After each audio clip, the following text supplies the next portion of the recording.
Untuk pertanyaan Oknum Dignas tadi termasuk wali murid silahkan lapor ya ke lapor ULT Kemdikbud Ditjen juga ada Bapak Ibu tinggal googling ya.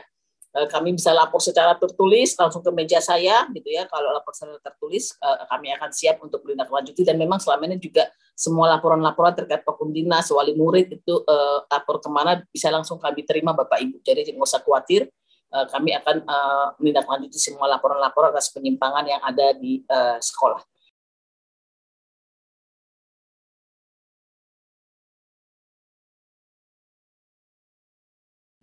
Selamat pagi buat para pembicara, Ibu Katarina. Sudah lama tidak ketemu lagi. Dulu suka ketemu di ICW. Selamat pagi Mbak Almas dan Bung Ade sebagai pembicara. Dan selamat pagi juga buat teman-teman peserta webinar ini yang saya perkirakan dari guru, kepala sekolah, mahasiswa, dan orang tua. Hari ini hari yang menarik tentu buat kita semua karena kita akan membicarakan persoalan korupsi atau judul webinar kita yaitu memahami dan mencegah korupsi di sekolah. Jadi kira-kira dengan judul ini kita memperkirakan atau mengasumsikan masih banyak korupsi terjadi di sekolah sebenarnya. Misalnya kalau tidak salah bukan tidak salah, saya pernah dengar Bung Ade di dalam di YouTube membahas tentang kalau sekitar mungkin 100 kepala sekolah itu dipanggil oleh kejaksaan karena diperkirakan ada korupsi yang dilakukan oleh mereka. Ini menunjukkan asumsi tadi menyatakan ada, bahkan mungkin banyak. Nah, pada kesempatan ini kita mungkin membahas masalah itu. Tentu kita, dengan dalam pembahasan ini kita mengundang Ibu Katarina Mulyana Girsang sebagai Inspektur Jenderal. Tentu dalam hal ini bisa memberi gambaran pada kita bagaimana sebenarnya memecahkan persoalan itu dari sisi kebijakan dan mungkin dari segi turunannya gitu ya. Dan yang pembicara kedua, Mbak Almas, akan membicarakan tentang korupsi yang terjadi, atau yang dilakukan di pendidikan, atau mungkin lebih sempit di sekolah, dengan data-data yang dimiliki tentu sebagai peneliti di ICW. Mbak Almas ini peneliti di ICW. Dan yang ketiga, Bung Ade yang juga mantan koordinator ICW akan membahas persoalan bagaimana memecahkan persoalan korupsi ini yang bisa dilakukan oleh masyarakat, yaitu orang tua,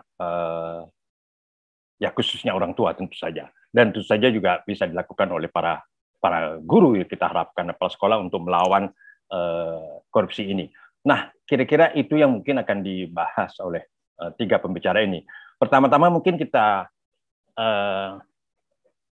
beri kesempatan kepada Ibu Katarina sebagai Inspektur Jenderal Kementerian Pendidikan, Budaya dan Riset dan Teknologi. Kami persilakan Ibu Katarina. Baik, terima kasih Pak Jimmy. Suara saya terdengar ya Pak Jimmy? Terdengar jelas, Bu. Baik, terima kasih. Selamat pagi. Assalamualaikum warahmatullahi wabarakatuh. Salam damai sejahtera, shalom, om swastiastu, namo buddhaya, salam kebajikan rayu. Yang terhormat Pak Jimmy, selamat bertemu kembali, Mas Ade, Mbak Almas, Mas Econ, dan juga yang saya banggakan seluruh peserta kegiatan integritas kita pada pagi hari ini yang hadir dari berbagai segmen, ya, dari orang tua, dari jurnalis, dari siswa, Bapak Ibu guru. Semoga kegiatan kita pagi ini dapat menjadi penambahan pemahaman kita betapa memang masalah korupsi ini masih menjadi musuh bersama kita. Dan saya mengapresiasi kegiatan ini, Mas Econ. Jadi walaupun hari Sabtu, karena yang minta teman-teman sendiri ya saya harus hadir gitu. Karena kalau teman-teman saja konsen, kok saya yang di dalam tidak gitu kan. Nah, jadi kehadiran saya ini bentuk bahwa kita masih punya komitmen bersama untuk memandang persoalan korupsi khususnya di bidang pendidikan ini masih menjadi persoalan besar ya, yang memerlukan suatu kolaborasi kita dalam melakukan pencegahan dan penanganannya. Baik, Saat ini Bapak Ibu semua, saya langsung masuk, kita mengetahui bahwa di dalam pada masa pemerintahan khususnya pada saat ini ketika Kemendikbud dipimpin oleh Pak Nadiem hampir 2 tahun setengah, kami telah melakukan transformasi pendidikan dalam berbagai kebijakan Merdeka Belajar, Kampus Merdeka. Yang saya warnakan biru ini, yang saya highlight ini adalah bentuk kebijakan Merdeka Belajar pada PAUD dasar menengah. Jadi warna lainnya itu di luar PAUD dasar menengah, perguruan tinggi, kebudayaan, maupun juga PAUD dan kesetaraan serta bahasa. Jadi memang dalam berbagai bidang dengan melihat permasalahan yang ada, kami sangat cepat melakukan transformasi pendidikan. Walaupun ini memang tantangannya masih besar, ya, tetapi niat baik ini sebenarnya untuk mewujudkan bagaimana kita meningkatkan layanan pendidikan lebih benar-benar bermanfaat sebagaimana arahan Bapak Jokowi. Ya, jadi mana kebijakan-kebijakan program strategis yang lebih besar dirasakan manfaatnya bagi penerima layanan atau anak-anak sekolah kita dan guru-guru. Lanjut, nah kebijakan-kebijakan ini sebenarnya sudah 21 kebijakan yang digulirkan, ya. Dan tentu saja ada beberapa kebijakan yang memang masih rentan dengan berbagai isu korupsinya, ya, karena kebijakan-kebijakan transformasi pendidikan ini memang selain dari sisi regulasi juga didukung oleh anggaran yang tidak sedikit, ya. Nah, ini kebijakan dalam transformasi sekolah atau PAUD dasar menengah, khususnya dasar dan menengah, kebijakan USBN, penghapusan UN, ya, ke simplify RPP, lalu kebijakan zonasi PPDB, dana BOS reguler, guru penggerak, program sekolah penggerak, sekolah aman berbelanja bersama SIPLA, kurikulum merdeka, platform merdeka, rapor pendidikan. Dari sekian kebijakan ini, ya, ini sekitarnya ada 7 kebijakan yang rentan memang masih pada kebijakan pelaksanaan PPDB, ya, pelaksanaan atas kebijakan PPDB. Kita lihat isu-isu koruptifnya masih banyaknya pungli, jual beli bangku, walaupun memang kita sudah menggunakan sistem zonasi dan dengan sistem online. Nah, kami memang rencananya akan melakukan program audit forensik terhadap sistem online itu sendiri. Di mana sih sebenarnya permasalahan-permasalahan yang masih menimbulkan hal-hal yang bersifat koruptif, ya. Lalu dana BOS reguler ini belum terselesaikan, Mas Ade, Mas Econ, Mbak Almas, Pak Jimmy pasti paham, ya. Ini persoalan memang karena luas sekolah kita yang luar biasa, gitu, ya. Belum lagi bahan pem lainnya di luar program ini yang merupakan program-program yang secara rutin sudah dilakukan oleh Kemendikbud hampir 10 tahun ini, bahan pem untuk SMKPK, bantuan untuk sekolah SMK saja, ya, dan bahan pem lainnya itu banyak sekali memang hal-hal yang masih bersifat potensi-potensi korupsi, ya.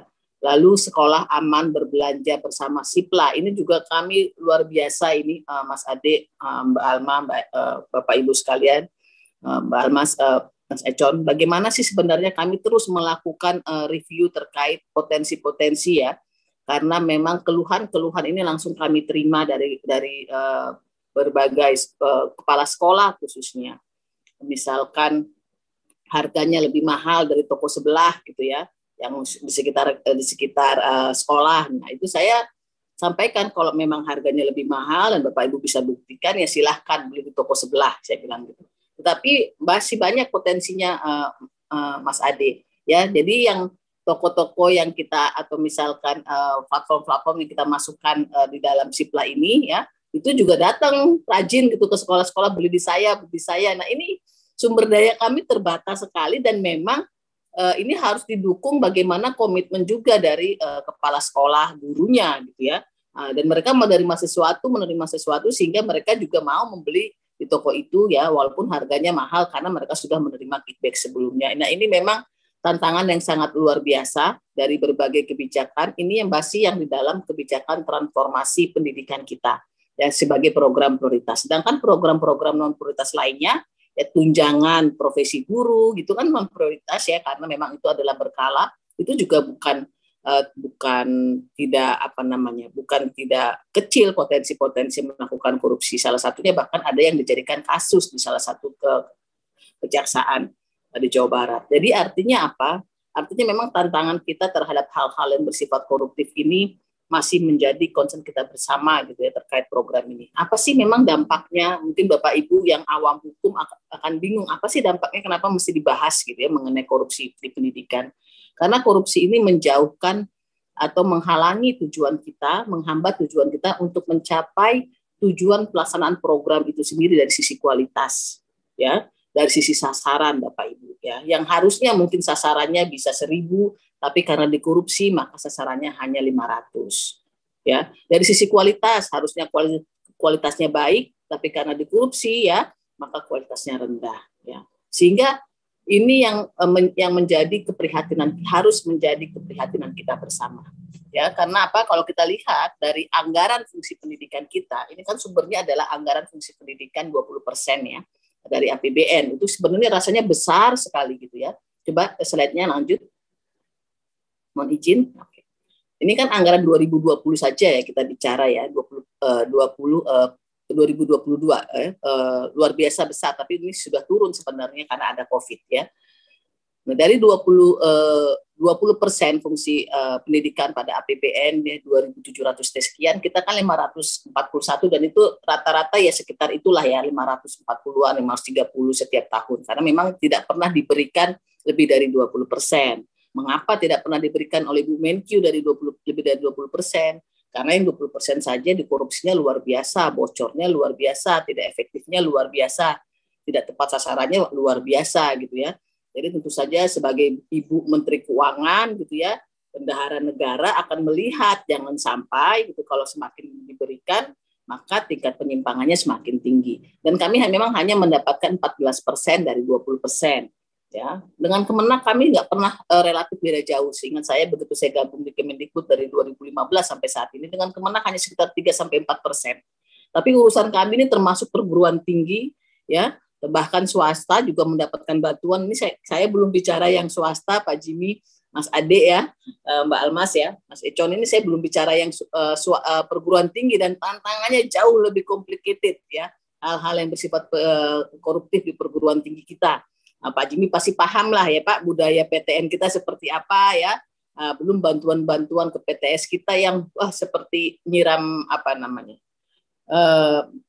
menyiram air garam ke laut gitulah istilahnya ya, dari berbagai karena yang justru yang menikmati bukan mereka yang kita harapkan ya menerima bantuan KIP kuliah lah misalkan, ternyata yang menikmati justru si pengelola, karena biaya hidupnya semua diambil oleh pengelola, Mas Ade. Saya tuh sedih banget gitu ya melihat bagaimana itu bisa dilakukan oleh mereka-mereka yang terdidik sangat tinggi, kan hanya perguruan tinggi yang mempunyai SDM yang pendidikannya sangat tinggi ya.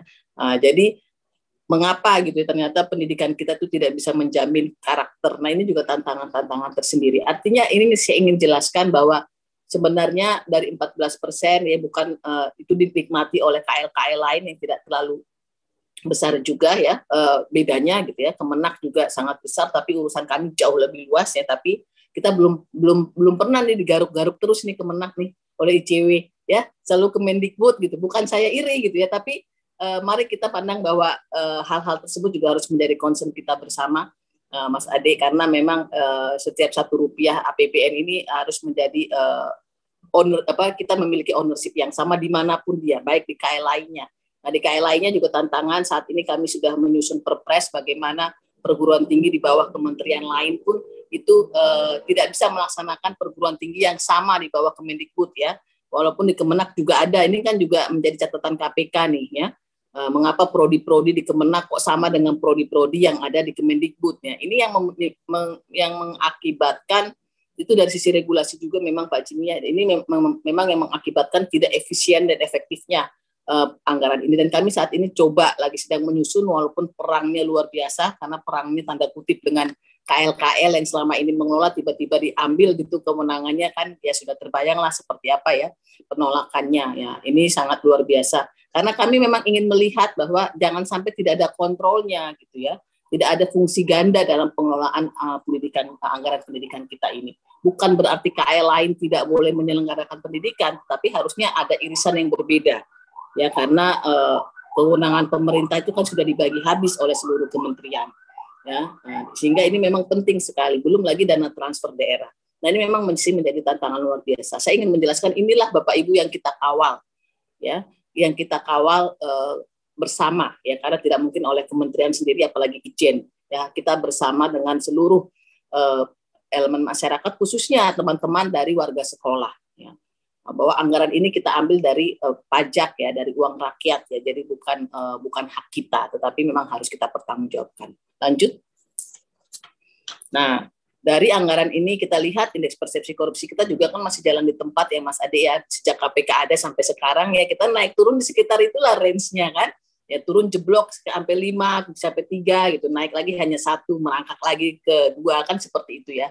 Jadi artinya apa, memang indeks persepsi korupsi ini kita kan dilihat dari fungsi layanan publik, ya, dan pendidikan adalah layanan publik yang paling dasar selain kesehatan, ya.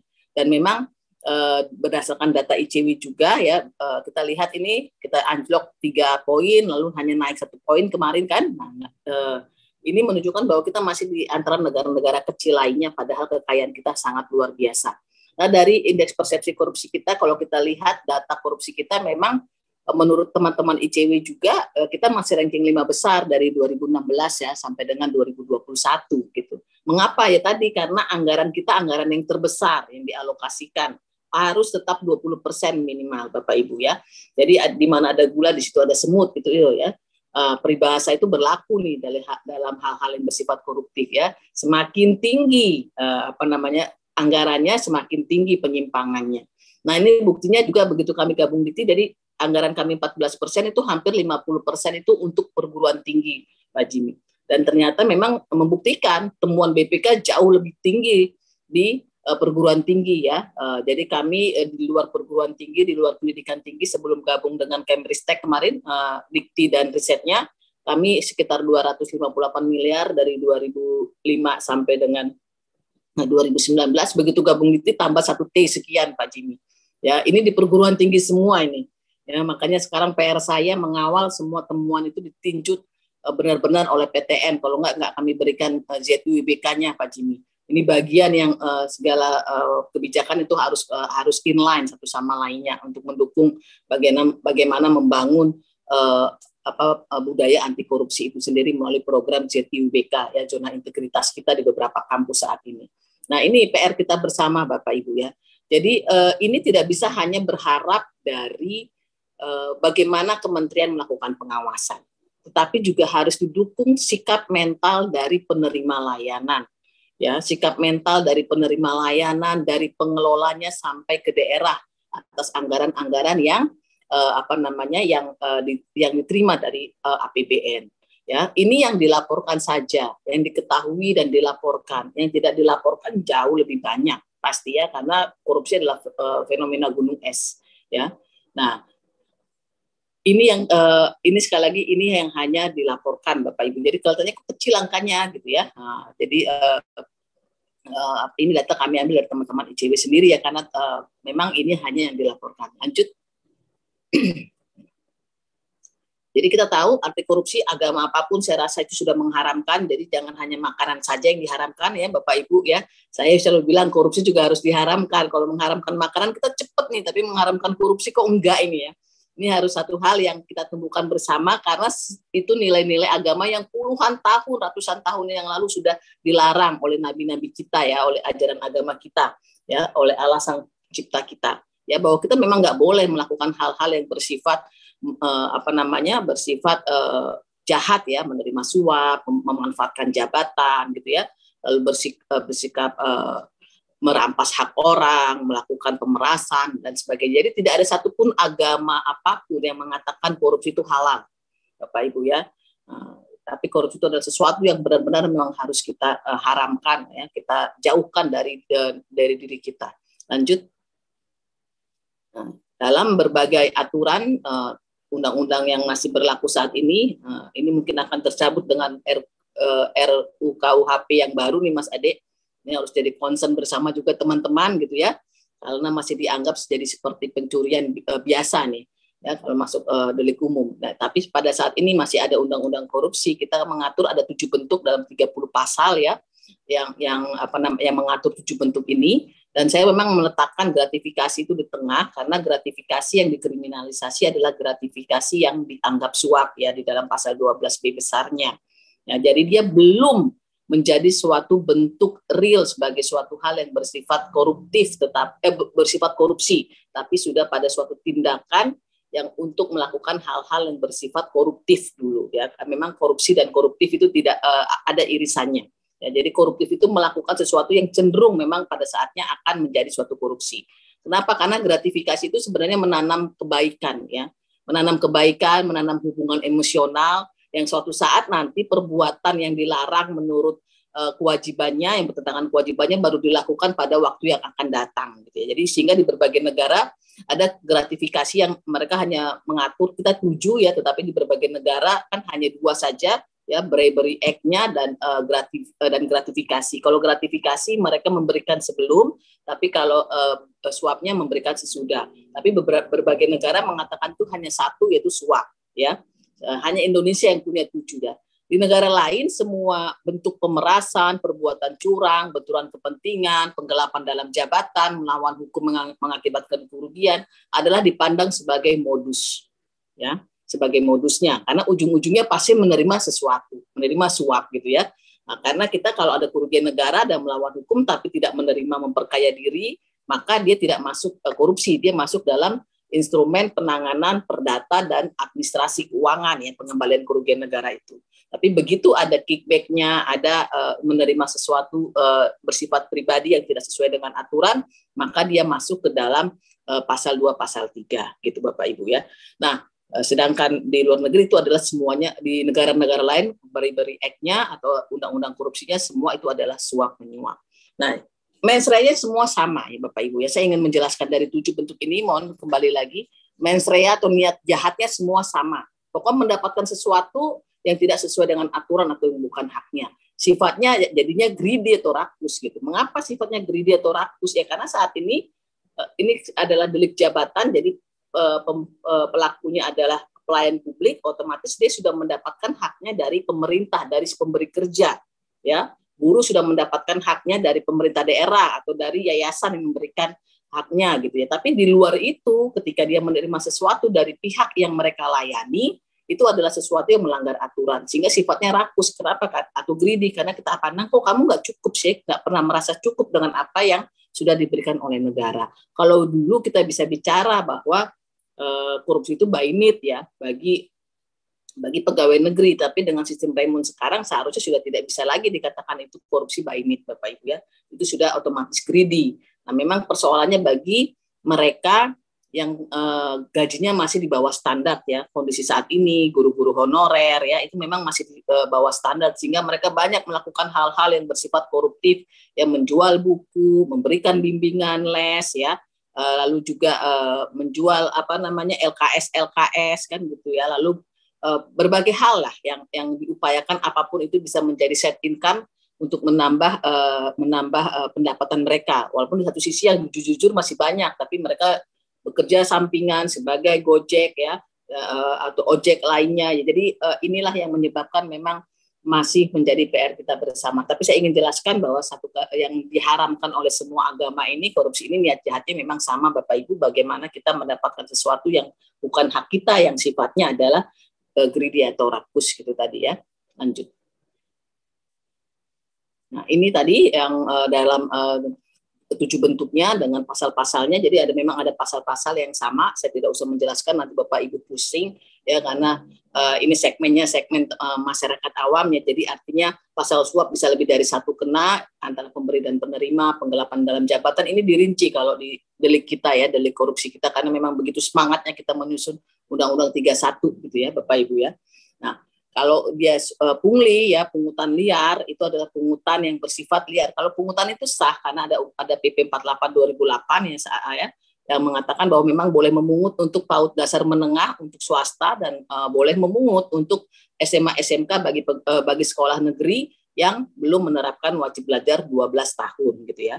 Nah, sehingga yang liar itu artinya yang harusnya tidak dipungut menurut aturan dipungut itu liar satu ya. Yang dipungutnya menurut aturan sebenarnya hanya misalkan 500 tapi dipungut 800.000, maka yang 300.000-nya yang liar ya Bapak Ibu. Atau yang memungut itu tidak yang berhak ya, misal tidak yang berwenang, mohon maaf kalau bicara pelaksanaan tugas yang berwenang, yaitu artinya misalkan kepala sekolah nih yang berwenang, kepala sekolah SMA yang boleh melakukan pungutan, ternyata SD SMP juga melakukan, atau ternyata komite sekolah nih yang memungut trennya karena kepala sekolahnya ketakutan ini ya untuk melakukan kebijakan, takut karena nggak paham hukum, pokoknya udahlah serahkan semua kepada komite sekolah. Nah itu juga bisa dikatakan sebagai pungli Bapak Ibu. Jadi liar itu sesuatu yang tidak diatur dalam aturan, yang baik tentang kewenangannya untuk memungut, aturan untuk memungutnya, dan besaran mengenai aturannya. Nah untuk swasta dia kenalah pasal-pasal yang bisa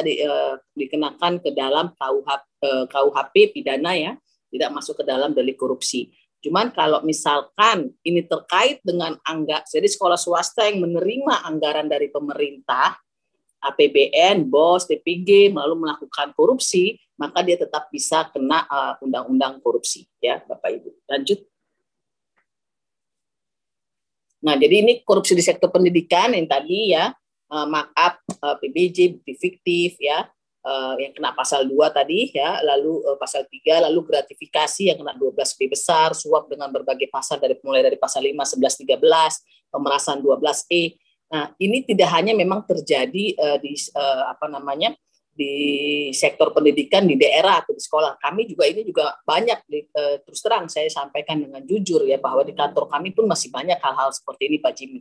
Tapi alhamdulillah pelan-pelan yang memang benar-benar ketahuan ya, itu kami proses berapapun nilainya, karena memang ini komitmen sekali dari Pak Nadiem yang mengenai hal ini. Beliau sangat zero tolerance terkait hal ini. Jadi sebenarnya banyak juga sejak saya di Ijen beberapa pegawai yang sudah terungkap dan kami langsung berhentikan. Memang sekarang masalahnya PP 94 kita Pak Jimmy beda dengan PP 53 kita.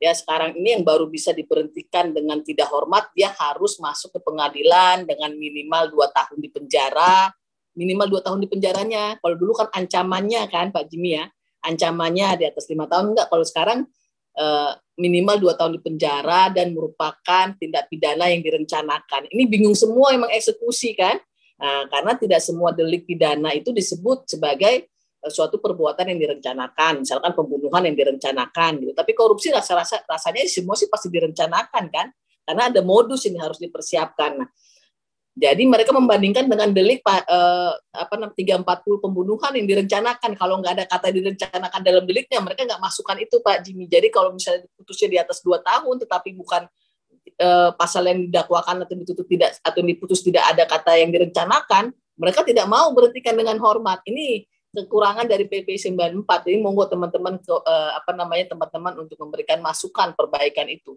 Sehingga mau tidak mau kami terpaksa harus memberhentikan dengan hormat.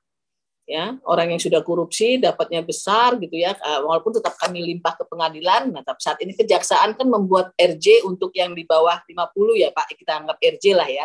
Artinya tidak di proses karena memang biaya penyidikan sampai mereka jadi terpidana negara, beban negara lebih besar dari 50 juta itu gitu ya.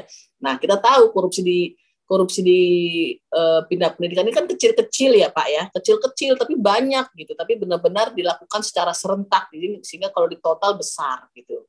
Nah, inilah memang yang mengakibatkan banyak sekali tidak menjadi efek jera dalam penindakannya yang tidak masuk ke ranah pidana.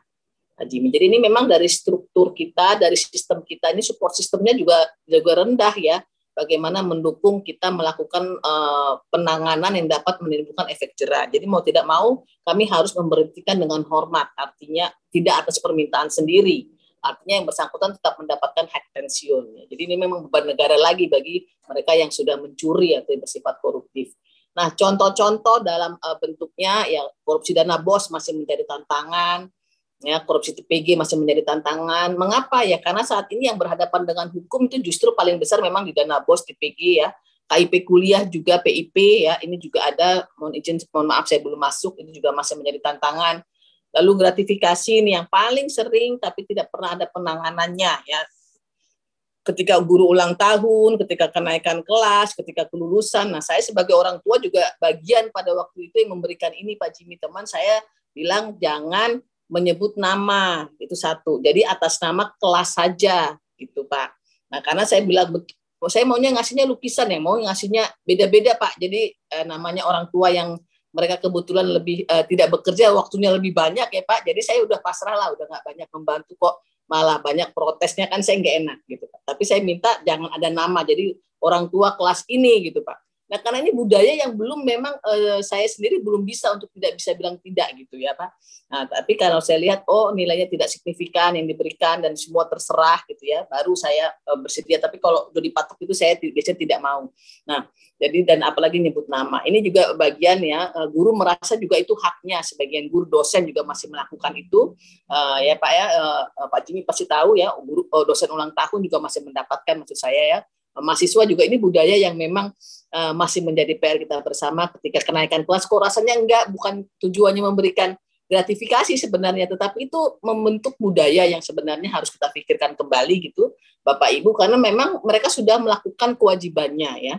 Mereka sudah melakukan, itu adalah kewajiban mereka untuk memberikan layanan. Negara sudah menggaji mereka, apalagi kalau PNS kan di tanggal 1 gitu ya.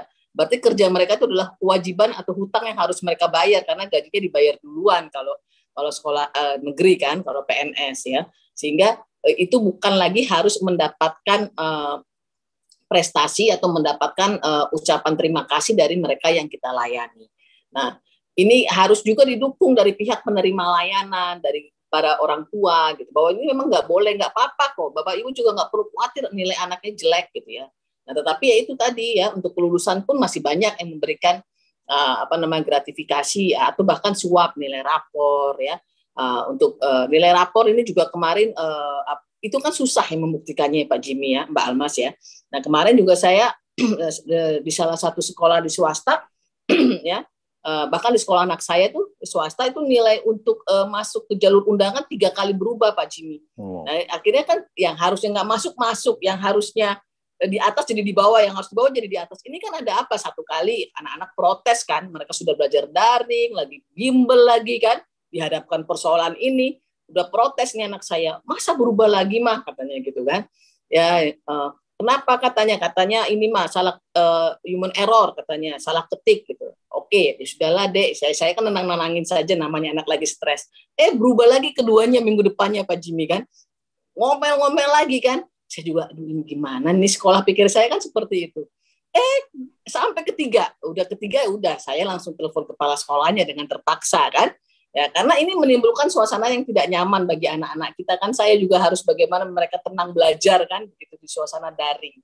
Ya saya protes ya, kepala sekolahnya mengatakan ya ini soalnya human error ya Pak, kalau satu kali salah saya maklum. Sekolah ini kan juga setiap tahun menerima jalur undangan untuk ke PTN tertentu Pak. Tapi kalau 3 kali salah ini kan menimbulkan ketidaknyamanan, anak-anak ini sedang stres Pak, belajar kelulusan, belajar bimbel, saya bilang itu persiapan UTBK gitu. Lalu malah saya dikuliahin sama kepala sekolahnya, iya Bu, soalnya kalau untuk anak-anak tuh udah boleh berharap pada jalur undangan, harus pada UTBK Bu, karena jalur undangan ini syaratnya ini. Akhirnya terpaksa saya sampaikan, ya Pak saya tahu Pak, saya yang nyusun aturannya, saya bilang begitu. Jadi bukannya saya nggak tahu aturannya Pak, ini yang saya persoalkan bukan masalah aturannya, tapi bagaimana kesalahan ini. Jadi saya terpaksa mengatakan saya yang nyusun aturannya Pak Jimmy, ya, karena mereka tidak tahu kalau anak saya ada di sekolah mereka gitu ya. Nah, jadi inilah. Jadi ini kan menimbulkan kecurigaan. Kenapa? Karena yang tahu nilainya kan saya bilang kepada sekolah kan hanya guru dan anak yang bersangkutan Pak. Coba Bapak umumkan dari awal si A nilainya sekian, ya kan. Jadi ketika berubah anak-anak lihat, yang sebelumnya memang nilainya ternyata salah masuk, ada yang di bawah misalkan yang lebih tinggi. Nah, itu hal-hal yang menimbulkan kecurigaan Pak, saya bilang. Jadi tolong kalau untuk menjaga integritas, menjaga kepercayaan orang tua, sekolah juga harus sangat hati-hati. Nah, belum PPDB yang saat ini juga menjadi PR, ternyata berdasarkan hasil audit kami, pengawasan kami, itu mereka bisa memasukkan seolah-olah AK-nya itu sesuai dengan aturan, padahal fisiknya tidak, Pak Jimmy ya. Nah, ini juga bagian yang akan kami lakukan audit forensik, yang mudah-mudahan nanti bisa ditemukan sistem yang lebih bagus lagi yang kami sarankan untuk dibangun atau dikembangkan. pindah sekolah ini kan juga banyak nih trennya Pak Jimmy ya. Jadi mereka masuk di jalur zonasi, menambah bangku nanti di semester 2 atau nanti di kelas 2 gitu ya. Nah, ini juga banyak banyak hal-hal yang digunakan. Bahkan ada beberapa yang kemarin mungkin mereka sudah terdaftar zonasinya, tiba-tiba mereka mengundurkan diri, pindah gitu ya, tidak jadi masuk. Nah, itu kan ada bangku kosong. Nah, itu juga jadi modus atau menjadi pintu masuk melakukan jual beli bangkunya tadi. Nah, ini memang yang perlu suatu kolaborasi bersama ya. Jadi memang sistem itu masih bisa diakali, tapi kalau kita kolaborasi bersama, komitmen bersama, membangun budaya bersama, betapa hal itu sesuatu hal yang benar-benar diharamkan ya, yang akan merusak moral anak-anak kita. Secara tidak sadar orang tua yang menggunakan ini, memanfaatkan ini, justru mengajarkan, mendidik anaknya menjadi calon-calon koruptor bagi saya sih.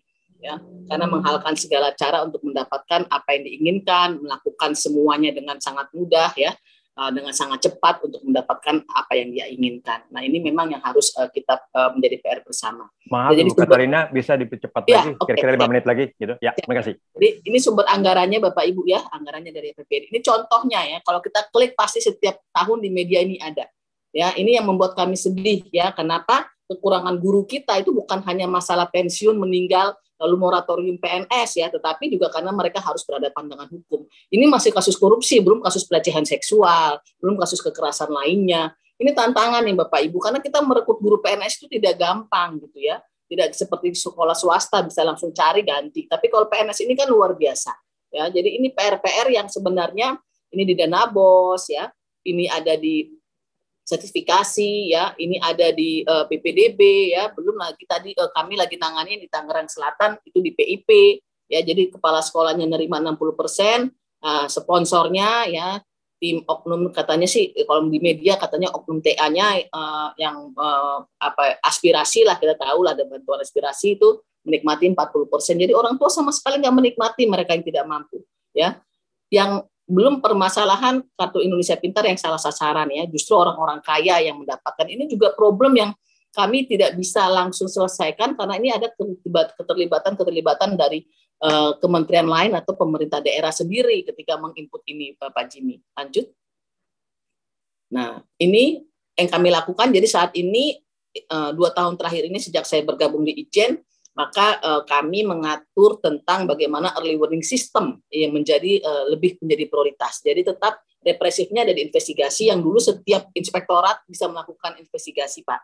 Sekarang saya kepada program-program pemerintah lebih cenderung mereka, lebih memusatkan mereka untuk melakukan penanganan yang bersifat early warning system. Jadi pendampingan, persiapan dalam pelaksanaan program-program yang yang dengan anggaran besar ya, atau dengan mitigasi risiko yang lebih tinggi.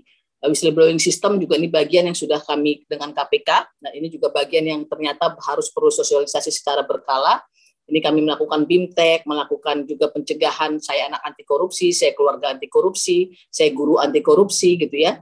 Nah, ini juga bagian nanti kami ke kampus, Pak, saya dosen anti korupsi, saya mahasiswa anti korupsi, juga bagian yang akan kami kembangkan berikutnya untuk membangun budaya anti korupsi itu sendiri. Jadi komitmen pimpinan ya, pembangunan budaya kerja melalui program ZUBK, lalu ini adalah bentuk-bentuk hal yang kami lakukan dalam upaya untuk mencegah korupsi, membangun budaya di kementerian maupun di teman-teman warga sekolah dan dinas pendidikan. Jadi survei benturan kepentingan juga bagian yang kami lakukan, dan pembangunan zona integritas. Lanjut.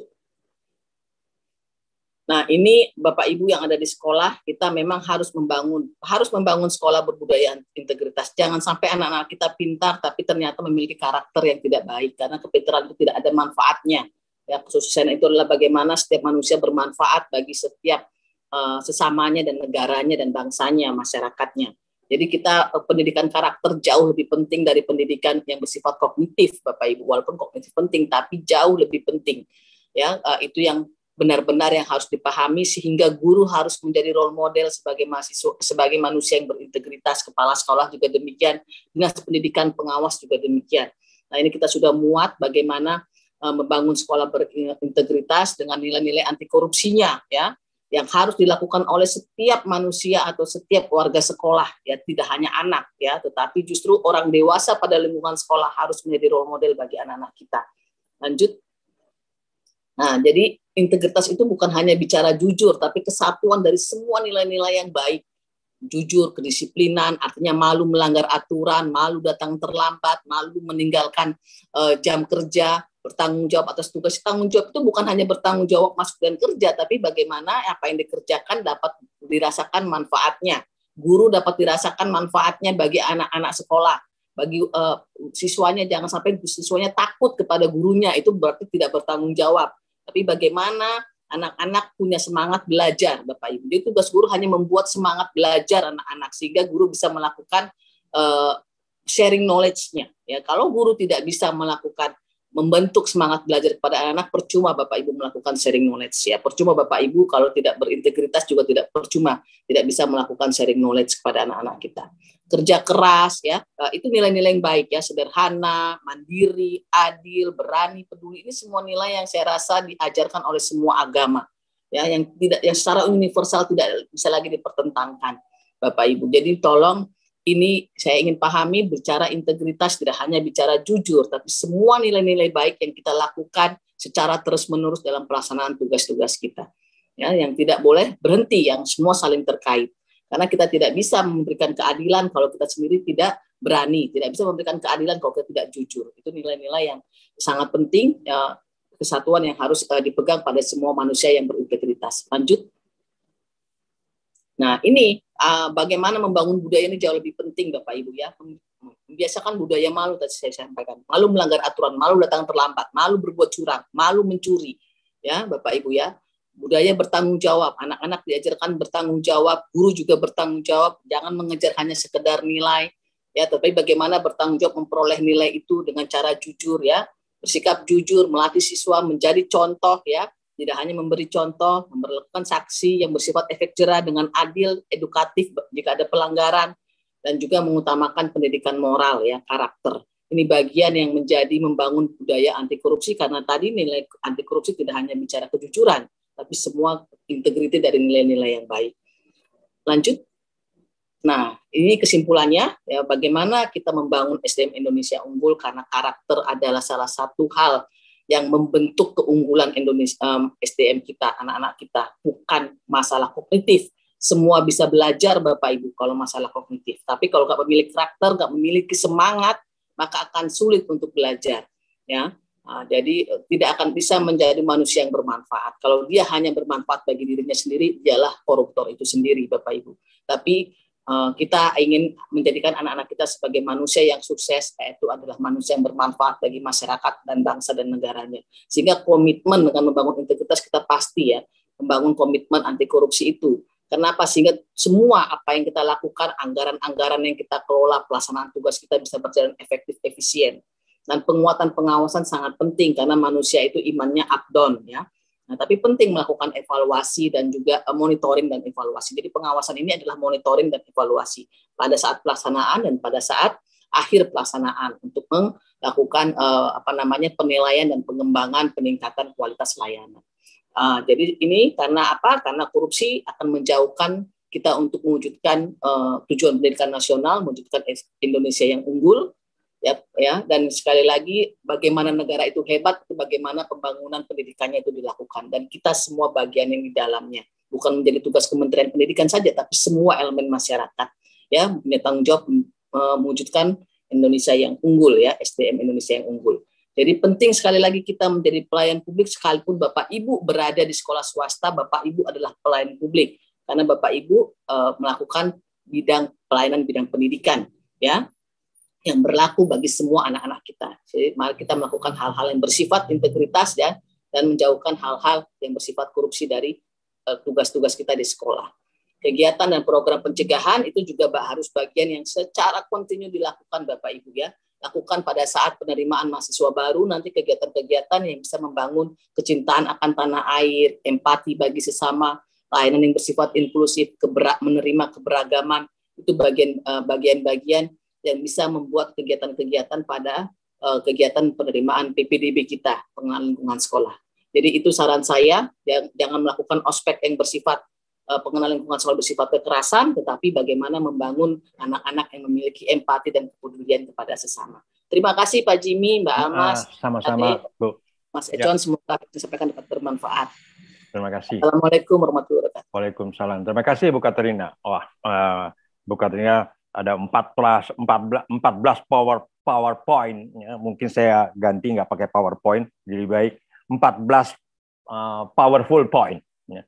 PowerPoint. Tapi mungkin yang menarik mungkin bisa kita perhatikan banyak sih, tapi yang agak menarik ya, ada di poin yang PowerPoint yang keempat atau kelima yang Ibu mengutip men's race ya, niat jahat terus ditambah dengan greedy.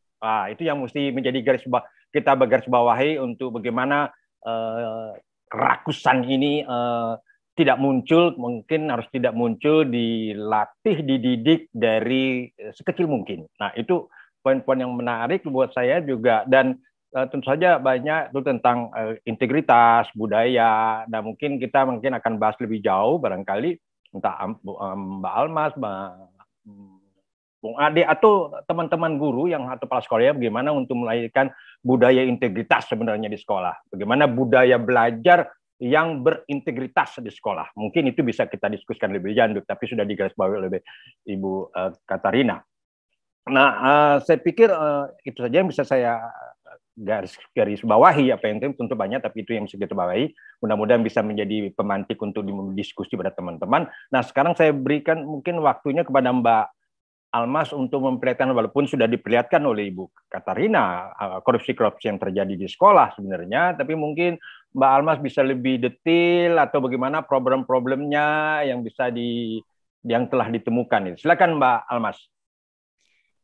Ya, terima kasih Pak Jimmy. Suara saya terdengar ya Pak ya? Sangat baik. Ya, terima kasih Pak Jimmy dan Ibu Katarina atas tadi penjelasannya. Selamat siang rekan-rekan semua, saya Almas Syafrina dari ICW di Divisi Pelayanan Publik dan Reformasi Birokrasi. Senang sekali bisa bergabung di diskusi pagi hari ini, pagi menjelang siang begitu ya, karena ICW selalu melihat bahwa problem korupsi di sektor pendidikan itu adalah satu persoalan yang perlu terus dibahas gitu ya, disuarakan, dicari jalan keluarnya, karena dia tidak hanya berbicara soal hukum saja, soal kerugian negara, tetapi banyak dampak lain, banyak lanjutan akibat dari korupsi di sektor pendidikan itu sendiri. Saya share sedikit PowerPoint.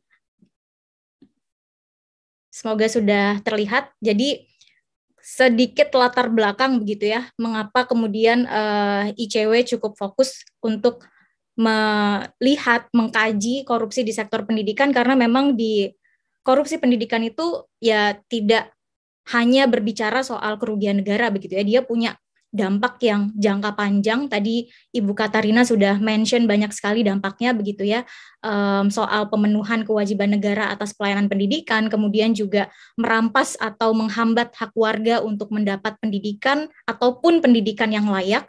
Dan tadi kalau boleh menambahkan lagi begitu ya, Ibu Katarina juga mention bahwa ternyata korupsi pendidikan itu juga menghambat penambahan anggaran negara untuk sektor pendidikan, karena salah satu pertimbangan kenapa sih kok mentok di angka 20% terus gitu ya, ternyata salah satunya karena dinilai banyak bocornya, banyak korupsinya.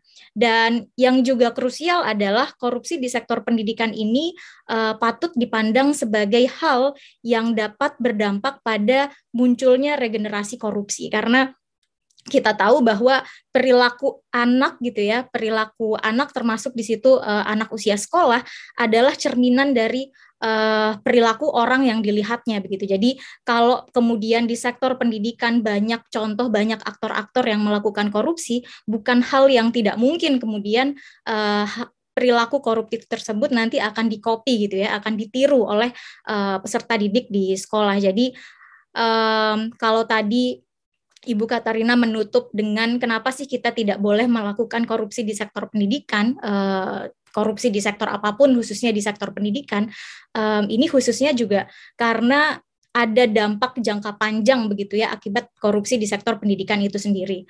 Pak Jimmy, saya tidak akan mengulang data-data secara general mengenai korupsi gitu ya, dan korupsi di sektor pendidikan pada umumnya, karena khawatirnya juga akan banyak mengulang apa yang sudah disampaikan oleh Ibu Katarina. Jadi saya akan mengulas lebih spesifik saja terkait dengan korupsi di sekolah dan bagaimana sebetulnya upaya yang perlu kita lakukan bersama gitu ya, kolaborasi bersama agar korupsi di sekolah ini tidak menjadi persoalan yang bukannya membaik begitu ya, tetapi justru kemudian menjadi problem yang laten yang nyaris tidak mungkin untuk diselesaikan begitu. Nah, berangkat dari kasus korupsi sektor pendidikan tahun 2016 sampai 2021, paling tidak di bulan September, ICW menemukan ada 75 dari 240 kasus korupsi sektor pendidikan itu terjadi di sekolah gitu ya. Memang paling banyak terjadi di dinas pendidikan, tapi tidak sedikit juga korupsi di dinas pendidikan itu ada tersangka atau terkait dengan anggaran di sekolah gitu. Jadi angkanya cukup besar begitu ya, ada 75 kasus atau 31%.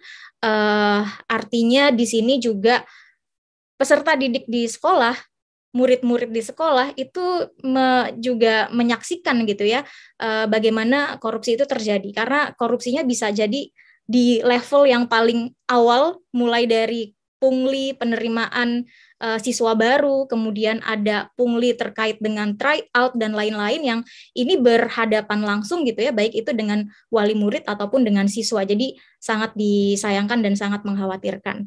Nah, kalau dilihat dari background tersangkanya, dari 240 kasus korupsi tadi dengan lebih dari 600 tersangka, itu pihak sekolah yang di dalamnya ada guru, ada bendahara sekolah, kepala sekolah gitu ya, ini menempati peringkat kedua sebagai aktor yang paling banyak tersangkut kasus korupsi di sektor pendidikan.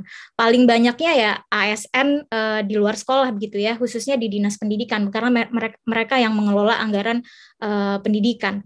Nah, dari 157 guru dan kepala sekolah yang menjadi tersangka korupsi ini, 58%-nya adalah kepala sekolah.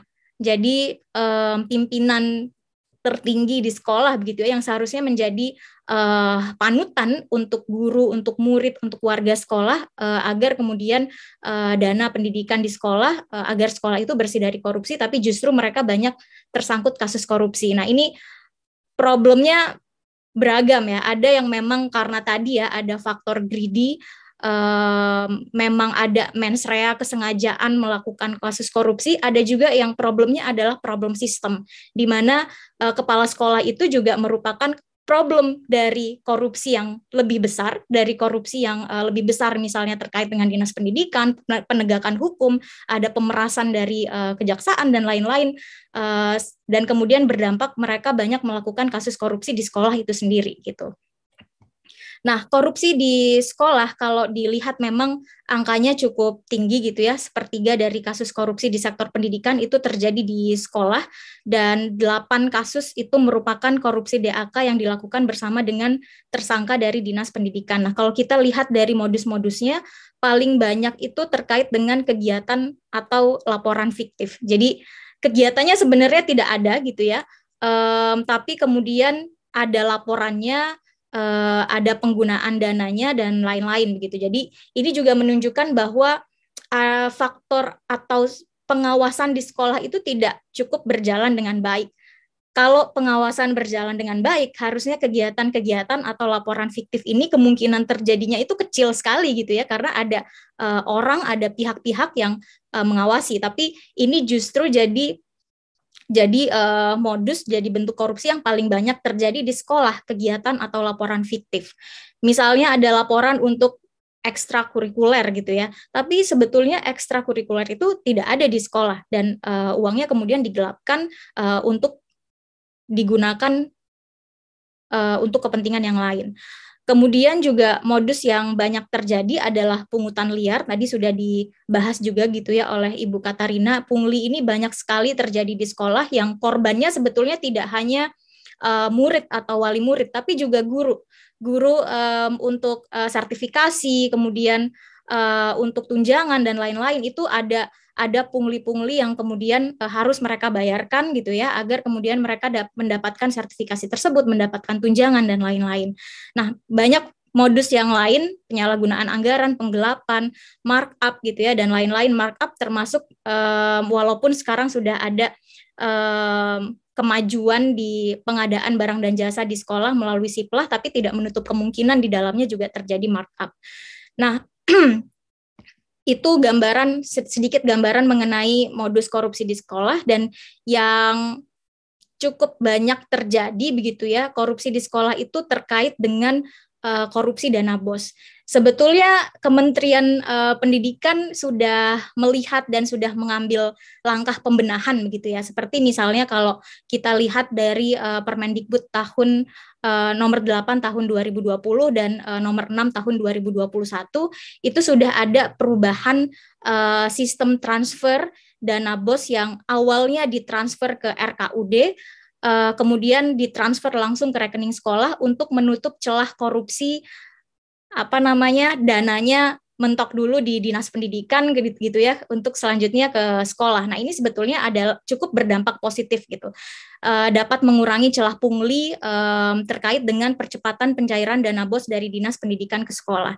Tapi kalau dari kajian yang kami lakukan ini, ternyata masih ada juga korupsi dana BOS yang terjadi di level sekolah di tahun 2020 dan tahun 2021. Artinya walaupun ada pembenahan kebijakan gitu ya, pembenahan regulasi, celah korupsi ini masih ada, sehingga yang dibutuhkan tidak hanya pembenahan regulasi, tapi butuh langkah-langkah pencegahan terjadinya korupsi dana BOS yang lainnya. Nah, ini sedikit gambaran juga data mengenai korupsi dana BOS.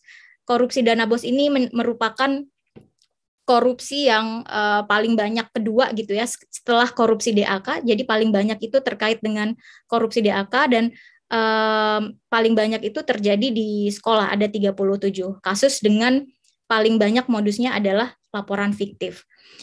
Nah, ini adalah contoh 2 kasus gitu ya, korupsi dana BOS yang terjadi pasca ada perubahan regulasi tersebut. Ada dugaan korupsi dana BOS di Bitung, kemudian yang kedua ada dugaan korupsi dana BOS di SMP Negeri 1 Reok di Manggarai gitu ya.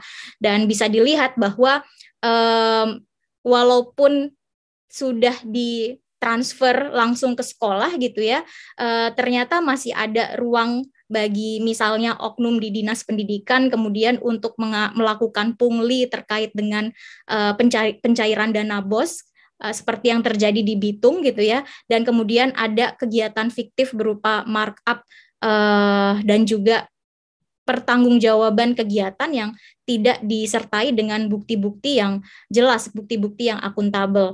Dan banyak juga ternyata dana BOS itu yang sekarang masih digunakan bukannya untuk membiayai kegiatan gitu ya, tapi juga ada yang dibagi-bagi kepada guru dan pegawai. Bahkan ketika kami melakukan kajian ini dan mewawancarai seorang kepala sekolah, beliau juga sempat mengeluhkan bagaimana sulitnya merubah mindset bahwa dana BOS itu sudah ada juknisnya, sudah ada ketentuan boleh digunakan untuk apa, tidak boleh digunakan untuk apa gitu ya, kepada warga sekolah yang ada di sana, kepada guru dan lain-lain gitu ya. Karena menurut dia dari kepala sekolah yang sebelumnya itu banyak melakukan praktek ada kegiatan yang sebenarnya tidak dilakukan atau dilakukan tapi dengan anggaran yang tidak sebesar yang ada di laporan gitu ya, kemudian uangnya dibagi-bagi kepada guru dan pegawai. Jadi ini salah satu problem dan salah satu tantangan juga. Nah, mengapa korupsi di sekolah itu banyak terjadi? Selain tadi ya ada faktor kerakusan, ada faktor soal misalnya gaji yang dinilai kurang cukup, kurang signifikan, kurang besar gitu ya. Ada problem-problem lain yang memang problemnya tidak tunggal gitu ya. Nah, kami melihat paling tidak ada 3 problem utama. Yang pertama adalah problem korupsi birokrasi, sehingga kami melihat upaya pencegahan dan pemberantasan korupsi di sekolah ini harus berjalan hand in hand dengan upaya reformasi birokrasi di level pusat ataupun di level daerah begitu ya. Walaupun misalnya di sekolah sudah dibangun budaya, dikembangkan, diperkuat budaya anti korupsi dan lain-lain, kalau kemudian hal yang serupa itu tidak dibangun, tidak diperkuat di level misalnya kabupaten, di level dinas pendidikan maupun di kepala daerah, ini kemudian masih akan sulit terjadi karena pungli di sektor pendidikan itu seperti apa ya, seperti lingkaran setan gitu ya. Dia tidak hanya terjadi di ruang lingkup sekolah, tapi kemudian ada yang disebabkan oleh karena pungli-pungli yang levelnya lebih besar di atasnya. Kepala sekolah, kepala daerah menargetkan sekian anggaran atau proyek-proyek di daerah di sektor pendidikan untuk dimenangkan oleh koleganya, kemudian juga ada pungli terkait dengan pemilihan atau seleksi kepala sekolah dan lain-lain yang ini tentu berdampak pada potensi korupsi di sekolah itu sendiri. Belum lagi misalnya kalau ada pemerasan di sektor penegakan hukumnya, sudah tidak hanya satu kasus gitu ya yang mengemuka bagaimana kepala sekolah dipanggil oleh kejaksaan begitu ya, kemudian dimintai uang dengan ancaman kalau mereka tidak memberikan uang maka kasus korupsi dana BOS akan diungkap dan lain-lain. Jadi ada problem juga di situ. Kemudian yang kedua, ini problem yang sebetulnya sangat bisa didorong oleh peran publik begitu ya, yaitu soal minimnya transparansi anggaran dan pengadaan barang dan jasa di sekolah. Jadi anggaran sekolah masih banyak yang dikelola di ruang tertutup begitu ya, tidak partisipatif dari peran misalnya komite sekolah, wali murid gitu ya, dan warga sekolah yang lain. Jadi ada problem transparansi di situ. Bahkan dalam sejumlah kasus korupsi dana BOS itu menunjukkan bahwa dana BOS ini dikelola sebatas oleh kepala sekolah bersama dengan bendahara sekolah. Jadi tidak melibatkan pihak-pihak yang di situ sebetulnya mereka juga bisa berperan sebagai pengawas begitu, tidak hanya memberikan input dana BOS bisa dikelola untuk apa gitu ya, diprioritaskan untuk apa sesuai dengan kebutuhan sekolah, tapi mereka bisa berperan sebagai pengawas dari pengelolaan dana BOS itu sendiri. Nah, ini masih banyak yang kemudian tidak transparan begitu ya dalam pengelolaannya, kemudian juga minim pengawasan. Nah, minim pengawasan ini terkait dengan problem yang kedua, karena transparansinya juga minim, celah atau ruang bagi publik, bagi warga sekolah untuk mengawasi dana BOS itu sendiri kemudian semakin sempit gitu ya. Kesempatannya kemudian tidak besar karena mereka tidak tahu dana sekolah itu dikelola atau dipergunakan untuk apa. Nah, lalu pertanyaannya bagaimana cara atau upaya yang sekiranya efektif gitu ya, strategi yang diperlukan untuk menutup celah korupsi di sekolah. Apakah misalnya pendidikan anti korupsi seperti yang banyak dibahas dan digagas, salah satunya misalnya oleh KPK begitu ya, itu adalah satu jawaban yang akan efektif mencegah dan menjawab problem korupsi di sekolah. Nah, kalau kami melihatnya paling tidak yang utama adalah bagaimana juga pembenahan reformasi birokrasinya seperti yang tadi sudah dibahas gitu ya. Dan kemudian menguatkan komitmen dan ekosistem anti korupsi di sekolah. Nah, ekosistem anti korupsi di sekolah ini tidak hanya menarget misalnya menanamkan nilai-nilai anti korupsi kepada siswa di sekolah begitu ya, tapi juga harus diinternalisasi oleh sekolah dengan pengelolaan anggaran yang dibuat lebih partisipatif, lebih transparan dan lebih akuntabel. Ini menurut kami di ICW adalah hal yang sangat dasar begitu ya.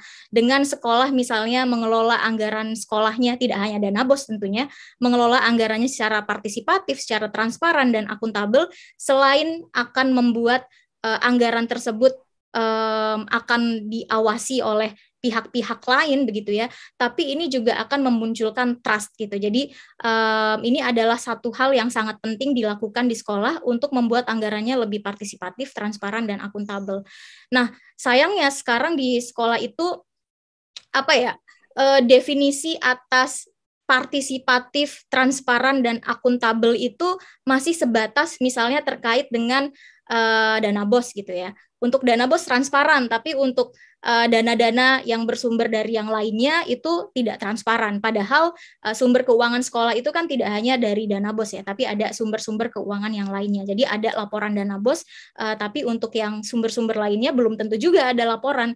Kalau dari diskusi dan wawancara yang ICW lakukan terhadap guru dan kepala sekolah, itu banyak yang menyebut bahwa ya itu tergantung komitmen dari kepala sekolahnya sendiri. Apakah kepala sekolah akan membuat laporan keuangan yang bersumber dari dana di luar dari dana BOS, atau ya sudah hanya laporan dari dana BOS saja karena ada ketentuannya gitu ya, karena ada keharusan untuk membuat laporan pertanggungjawaban. Soal partisipasi juga sebatas dimaknai misalnya hanya mengundang wali murid, mengundang komite sekolah begitu ya untuk datang mendengar paparan dari sekolah mengenai kebutuhan sekolah ada A, B, C, dan E, dan jumlah dana BOS yang diterima sekian akan digunakan sekian, tapi tidak betul-betul melibatkan pihak-pihak tersebut untuk merumuskan kebutuhan sekolah itu apa dan anggaran sekolah ada berapa sehingga perlu diprioritaskan untuk apa. Nah, ini yang masih bermasalah juga. Demikian juga soal akuntabel.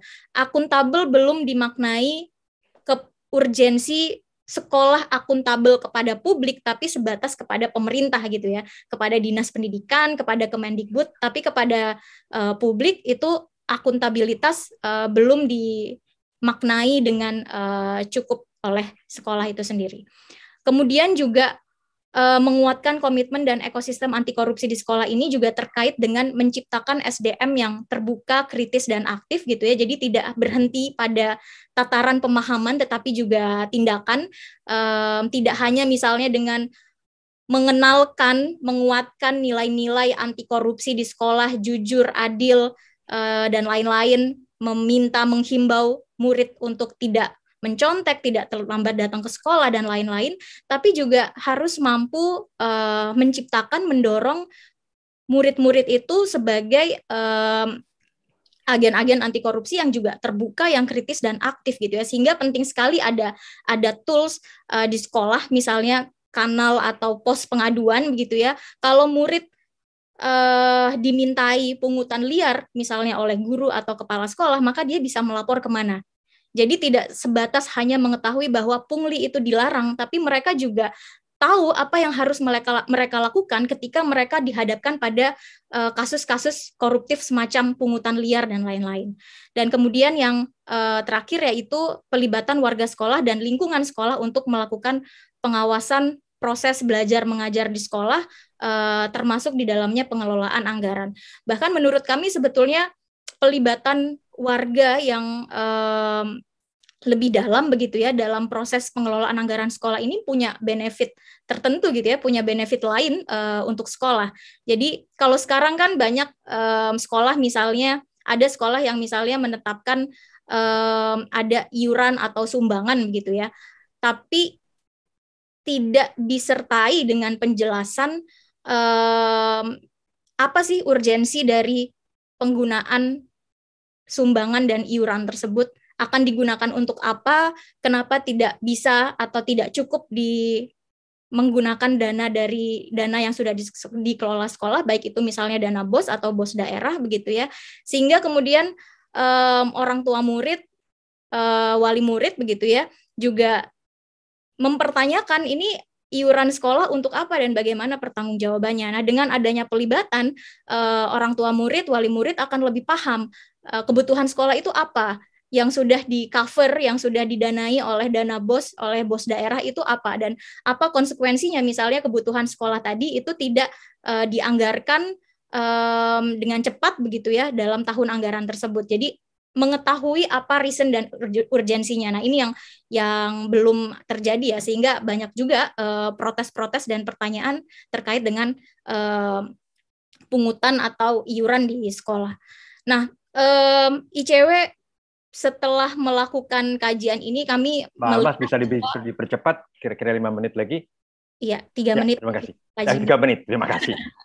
ICW setelah melakukan kajian ini kami melihat bahwa upaya pemberantasan korupsi di sekolah itu ya tidak cukup gitu ya. Kalau misalnya dititik beratkan hanya pada penindakan, kalau hanya pada penindakan sampai kapan dan sampai berapa banyak misalnya kepala sekolah dan guru yang akan menjadi tersangka korupsi gitu. Jadi upaya pencegahannya adalah juga membangun sistem anti korupsi, ekosistem lingkungan anti korupsi di sekolah itu sendiri. Nah, kami membuat satu kegiatan, bisa dibilang juga ini adalah uji coba begitu ya, satu kegiatan pendampingan sekolah di Kabupaten Bogor untuk mendorong agar anggaran di sekolah tersebut dikelola lebih partisipatif, lebih transparan dan akuntabel. Dan di sini tidak hanya diikuti oleh guru dan kepala sekolah saja, tetapi oleh komite sekolah dan wali murid yang ada di sana. Jadi dibangun dengan menciptakan aktor-aktor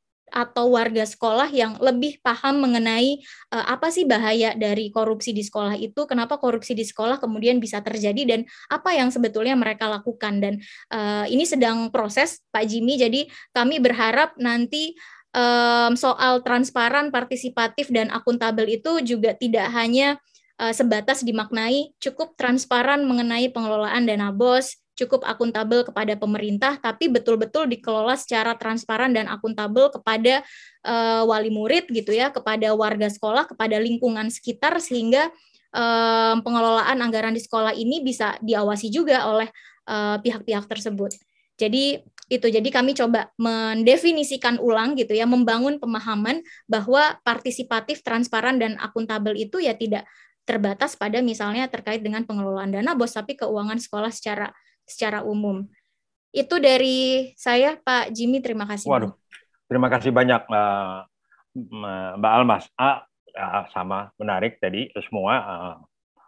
semua mengutarakan, memaparkan powerful poinnya.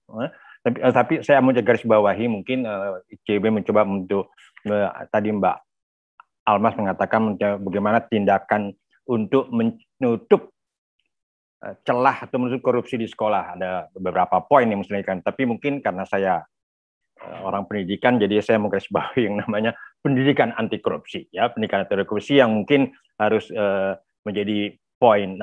Pendidikan anti korupsi itu tentu pendidikan yang perspektifnya melawan perspektif yang jangan-jangan pendidikan yang mengarah mendukung orang-orang untuk korupsi misalnya, atau mendukung orang untuk mempunyai perilaku koruptif gitu. Jadi perspektifnya mungkin yang dalam pendidikan anti korupsi perspektif yang melawan perspektif pendidikan yang mendukung ya korupsi. Itu mungkin yang saya garis bawahi. Terima kasih Mbak Almas. Itu yang sudah dijalankan oleh ICW. Ada sedang bereksperimen di Bogor. Nah sekarang mungkin waktunya Mbak Mas Bung Ade bisa bicara banyak. Tadi sudah saya katakan mungkin karena ini berkaitan dengan apa yang dilakukan oleh masyarakat, catatan guru, khususnya orang tua, apa juga perlu pendidikan anti korupsi buat orang tua atau masyarakat. Silakan Bung Ade. Jangan lama-lama Bung Ade, waktunya udah habis, nanti kita diskusi. Maaf. Silakan. Pak Jim, Bu Katarina, Almas, Pak Eson, terima kasih banyak. Sebenarnya hampir semua yang ingin saya sampaikan sudah disampaikan Almas. Waduh, sudah enak gitu. Udah enak gitu. Cuma nanti dimarahin Pak Eson kalau tidak share. Saya izin share, sebenarnya cukup panjang, cuma saya potong-potong. Kok nggak bisa ya Pak Eson? Apakah sudah terlihat? Terlihat dengan jelas. Oke. Ya pertama sih dari presentasi Almas dan Bu Katarina banyak hal yang menarik gitu ya. Walaupun tidak ada hal yang baru ya. Paling tidak ini yang saya, Pak Jimmy, Pak Lodi gitu ya, Mas Bambang ya, zaman dulu gitu ya lakukan pemetaan dan sebagainya, ini masih terjadi gitu ya. Jadi belum banyak modus yang baru yang saya lihat gitu ya. Nah yang kedua tadi Almas juga sudah tekankan kenapa sih kita penting membahas korupsi di sekolah ini gitu ya. Karena banyak orang yang menganggap ya ini kok bahasnya hal-hal yang recehan gitu ya, Mbak Katarina atau teman-teman, sekolah kok dibahas-bahas terus gitu ya. Almas tadi sudah kasih beberapa argumentasi gitu ya. Pertama ini kan bicara soal hak dasar warga, dan kita tahu biaya menjadi hambatan utama gitu ya, atau salah satu hambatan warga untuk mendapatkan hak dasar mereka gitu. Pungli, korupsi, fraud adalah faktor utama yang menyebabkan biaya makin mahal sehingga warga tidak bisa mengakses, ataupun bisa mengakses tapi layanannya buruk gitu ya. Pernah ICW buat juga buku mahalnya biaya pendidikan tapi buruknya layanan begitu. Nah, yang lain juga sudah disinggung, ini juga bicara soal keuangan negara. Kalau kita kalau kita gabung praktik korupsi di sekolah ini, kalau teman saya Febri Henry, mantan bosnya Almas, bilang ini jauh lebih dari BLBI ini kerugian keuangan negaranya gitu. Jadi memang ini bicara soal uang yang sangat besar kalau diakumulasi lah gitu ya. Dan yang terpenting juga tadi sudah dijelaskan Almas, korupsi di pendidikan ini atau korupsi di sekolah ini bukan cuma bicara soal materi soal uang gitu ya, tapi juga bicara soal reproduksi nilai-nilai korupsi. Jadi bisa dibayangkan kalau korupsi di sekolah dibiarkan, dianggap sebagai hal yang biasa, dan saya lihat kecenderungannya seperti itu sekarang. Gitu ya, pungli, atau kemudian ini yang agak saya risih ya, walaupun nanti kita bisa debat, tapi saya cek di buku soal korupsi pendidikan, misalnya hadiah untuk guru. Gitu. Ini saya tahu ini banyak guru gitu ya. Ini juga akan mengarah ke sana gitu ya. Nanti kita bisa diskusikan lah soal itu. Jadi perilaku ini justru diproduksi di institusi yang mestinya mereproduksi nilai-nilai anti korupsi, nilai-nilai kejujuran, tanggung jawab, fairness dan sebagainya. Jadi kalau kita biarkan ini korupsi di sekolah ini dibiarkan, ini bicara soal masa depan kita gitu ya. Dan kita tahu korupsi punya atau erat kaitannya dengan masa depan bangsa gitu ya, dan korupsi juga menyebabkan banyak negara bangkrut gitu ya. Ini baru kita lihat yang sekarang lagi ramai Sri Lanka gitu ya. Salah satu atau penyebab utama dia bangkrut adalah korupsi, kolusi, nepotisme dan sebagainya. Jadi pentingnya kita mencegah korupsi di sekolah ya, ini bagian dari upaya untuk mencegah agar negara ini tidak terperosok ke dalam kebangkrutan. Sebaliknya, ini bagian dari upaya untuk memajukan negara kita, karena kunci dari sumber daya manusia, kunci dari kemajuan sebuah bangsa adalah sumber daya manusia gitu ya. Jadi saya kira itu konteksnya kenapa penting. Nah, lalu kita ya bicara soal bagaimana cara mengawal gitu ya. Selama ini yang saya lihat ketika bicara soal korupsi di sekolah, kita hanya bicara soal sekolah gitu ya. Padahal sekolah ini bukan tempat yang hampa gitu ya, tempat yang memang asal muasal korupsinya di dalam diri sekolah tadi gitu ya.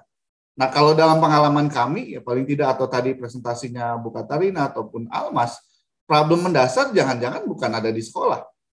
Jangan-jangan untuk melawan korupsi di sekolah, intervensinya bukan di sekolah. Tanpa ada intervensi di sekolah pun misalnya, di sektor-sektor yang lain yang menjadi penyebab korupsi di sekolah yang diintervensi, bisa saja korupsi di sekolah dengan sendirinya hilang. Gitu ya. Jadi kalau saya sih punya keyakinan bahwa ya mestinya yang dilihat, kita punya peta dasar nih terkait dengan praktik korupsi di sekolah, apa sih yang menjadi penyebabnya gitu, dan sehingga kita bisa tahu apa yang bisa kita lakukan untuk mencegah korupsi di sekolah. Saya khawatir kalau kemudian semua intervensi ada di sekolah tanpa menyelesaikan problem suprastrukturnya, korupsi di sekolah akan tetap terjadi gitu ya. Mau dipenjarakan berapa puluh guru misalnya, mau dipenjarakan berapa ratus kepala sekolah, kalau problem di atasnya tidak diselesaikan gitu ya tidak akan pernah selesai praktik korupsi di sekolah gitu ya. Karena sekolah ini pengaruh politik gitu ya, termasuk pengaruh birokrasi ini cukup kental gitu ya. Dan Almas juga sudah menjelaskan, walaupun sayangnya memang kalau kita lihat pihak mana yang banyak tangani oleh penegak hukum, ini lebih banyak pihak di sekolah kan, guru atau kepala sekolah lah ya gitu. Nah, pertanyaannya memang apa kepala sekolah menjadi sumber utama atau guru menjadi sumber utama korupsi? Saya agak menyaksikan itu, Pak Jimmy. Nah, Nah, kalau dalam ini saya menegaskan Almas saja, dalam bacaan kami memang kalau bicara soal peta korupsi di sekolah, paling tidak ada 3 dimensi yang mesti kita lihat. Pertama, bicara dimensi politik, gitu ya. Dimensi politik ini bicara di tempatnya Mbak Katarina, gitu ya, dengan di DPR termasuk di dalamnya, juga bicara misalnya kepala daerah dan dinas pendidikan, gitu. Kalau dan politik ini punya pengaruh yang cukup besar, gitu ya. Yang paling mudah untuk dilihat nih masuk tahun politik deh. Itu sekolah ada jadi bulan-bulanan tuh. Clear itu. Sekolah jadi bulan-bulanan, baik itu untuk kepentingan pencitraan, baik itu untuk kepentingan mencari modal politik gitu ya. Memenangkan pemilihan dengan menggunakan dana sekolah itu terlihat gitu ya. Jadi problem politik ini yang menurut kami ini menjadi sumber malapetaka, sumber masalah korupsi di sekolah gitu ya.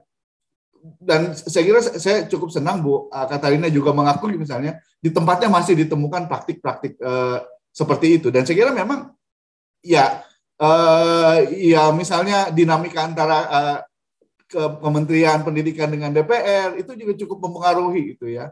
Dulu ya saya nggak tahu sekarang ya Bu Katarina, dulu misalnya sudah ada tuh plot-plot ya. Ini buat ini ya, yang di sana buat siapa begitu ya, misalnya DAK speknya diarahkan ke siapa gitu ya, walaupun kemudian pada saat pengadaan dan sebagainya bisa diakali gitu ya. Jadi diselesaikan korupsi politik ini yang menjadi masalah utamanya gitu ya.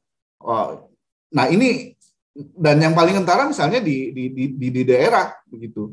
Jadi bagaimana kemudian pemerintah daerah yang kadang-kadang menyediakan anggaran untuk pendidikannya pun tidak besar, tapi kemudian anggarannya dikapitalisasi untuk kepentingan baik itu pengumpulan kekayaan pribadi maupun kepentingan politik mereka itu ya. Dan kepala dinas dijadikan sebagai semacam bukan makelar ya, di proksinya untuk menjadikan sekolah sebagai objek korupsi gitu ya. Dan saya kira ini PR terbesar kita ini. Gitu ya. Kalau saya sih yakin misalnya ketika ada kepala daerah korup, itu di sekolah itu pasti akan punya pengaruh. Karena sekolah akan jadi mesin bagi si kepala daerah untuk mendapatkan keuntungan besar. KPK misalnya banyak menangkap kepala daerah yang mendagangkan jabatan kepala sekolah. Gitu ya. Saya juga banyak menjadi pembina di beberapa organisasi guru gitu ya. Cerita-cerita kepala sekolah, calon kepala sekolah tuh kalau mau jadi kepala sekolah atau posisinya aman, diskusinya agak mengerikan tuh Pak Jimmy. Misalnya ketemu kepala dinas diminta untuk buatkan lapangan bulu tangkis di rumahnya kepala dinas gitu ya. Yang paling kecil misalnya harus membawa buat taman kayak gitu, tanaman-tanaman dan sebagainya gitu ya. Belum kemudian menyediakan uang suap atau kalau dalam istilah di Setholdsen Alatas namanya investive corruption. Jadi ya model gratifikasi gitu, model suap yang memang keuntungannya tidak secara langsung didapat oleh si kepala sekolah atau guru gitu ya. Jadi praktik-praktik itu masih terjadi gitu ya. Ini yang saya kira yang kami sebut sebagai ini birokratisasi di pendidikan. Ini yang Almas juga tadi sempat singgung. Nah, yang ketiga baru bicara soal penyedia layanan di sekolahnya gitu ya. Ini bicara kepala sekolah, bicara guru, dan bicara komite sekolah gitu ya. Sebenarnya polisi-polisi di kita cukup bagus gitu ya. Kita Pak Jimmy, Mas Bambang, saya dan teman-teman di ICW pernah buat riset soal manajemen berbasis sekolah. Ini polisi ini sangat bagus gitu ya. Karena otonomi pendidikan ini tidak hanya selesai di daerah gitu ya, di kabupaten kota gitu ya. Tapi sampai ke sekolah gitu ya. Ini meniru beberapa negara ya, misalnya di Amerika di Chicago atau di Porto Alegre. Asumsinya sekolah punya otonomi yang besar dalam menentukan kemana paling tidak mereka berjalan begitu ya. Jadi otoritas dari dinas banyak diberikan kepada kepala sekolah gitu ya. Supaya kepala sekolah tidak menyalahkan kewenangannya, dibentuklah komite sekolah gitu ya. Ini sangat ideal. Komite itu merepresentasikan kepentingan orang tua, kepentingan guru, bahkan kepentingan masyarakat. Jadi warga di sekitar sekolah yang tidak menyekolahkan anak di sekolah gitu ya. Jadi sekolah memang mestinya menjawab masalah di masing-masing komunitas. Nah, celakanya kan di kita ya kebijakannya bagus ya cuma formalitas saja gitu ya. Bahkan kepala sekolah atau komite sekolah seperti yang tadi sebutkan Almas banyak ditunjuk oleh kepala sekolah. Atau ada komite sekolah yang bagus yang membuat yang cukup kritis kepada kepala sekolah, komitenya yang dibubarkan gitu ya. Supaya komitenya yang terbentuk ini tunduk kepada kepala sekolah. Nah, hal-hal ini saya kira yang perlu kita lihat sebelum apa yang mesti kita lakukan gitu ya. Nah terakhir ya, karena waktunya sedikit diminta Pak Joni, ya apa yang bisa dilakukan ya, hentikan korupsi politik dan politisasi di sekolah. Gitu ya. Ini PR besar itu saya kira. Ini bukan cuma bicara soal hal teknis, ini bicara soal politik gitu ya, dan ini bicara soal masyarakat juga. Kalau menurut saya, kalau politiknya sakit, korupsi politiknya masih besar-besaran terjadi, sekolah akan tetap jadi objek korupsi. Gitu. Mau kita buat program-program kurikulum anti korupsi, warung kejujuran, apapun namanya lah di sekolah, gitu ya. Agak sulit gitu ya. Yang lain ya benahi birokrasi, gitu ya, supaya tidak menjadikan sekolah jadi tempat mereka mencari uang. Nah, yang penting saya kira menambahkan, kalau menurut kami sih bottleneck korupsi di sekolah ini kan kepala sekolah nih, gitu ya. Bottlenecknya di kepala sekolah, gitu ya. Kepala sekolah ini mestinya akuntabilitasnya ke bawah kan, ke masyarakat, ke guru, gitu ya. Tapi yang terjadi sekarang karena manajemennya setengah hati, kepala sekolah masih sangat bergantung kepada dinas. Yang terjadi adalah akuntabilitasnya kepala sekolah ini kepada dinas, gitu ya. Mereka tidak penting dianggap bagus oleh guru, oleh orang tua murid, oleh masyarakat, tapi yang penting dianggap bagus oleh birokrasi di atasnya, gitu ya. Nah, kepala sekolah ini kan sebenarnya guru, gitu ya. Guru yang mendapatkan tugas tambahan sebagai kepala sekolah.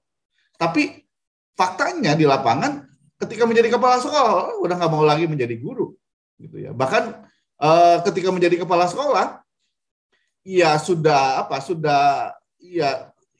berasa, mohon maaf ya, menjadi bos, gitu ya. Bahkan di tempat saya ada perkumpulan, ada organisasi kepala sekolah gitu, yang anggotanya hanya boleh yang boleh menjadi anggota hanya ketika kepala sekolah itu punya mobil dengan merek tertentu, misalnya Pajero. Ini seriusan.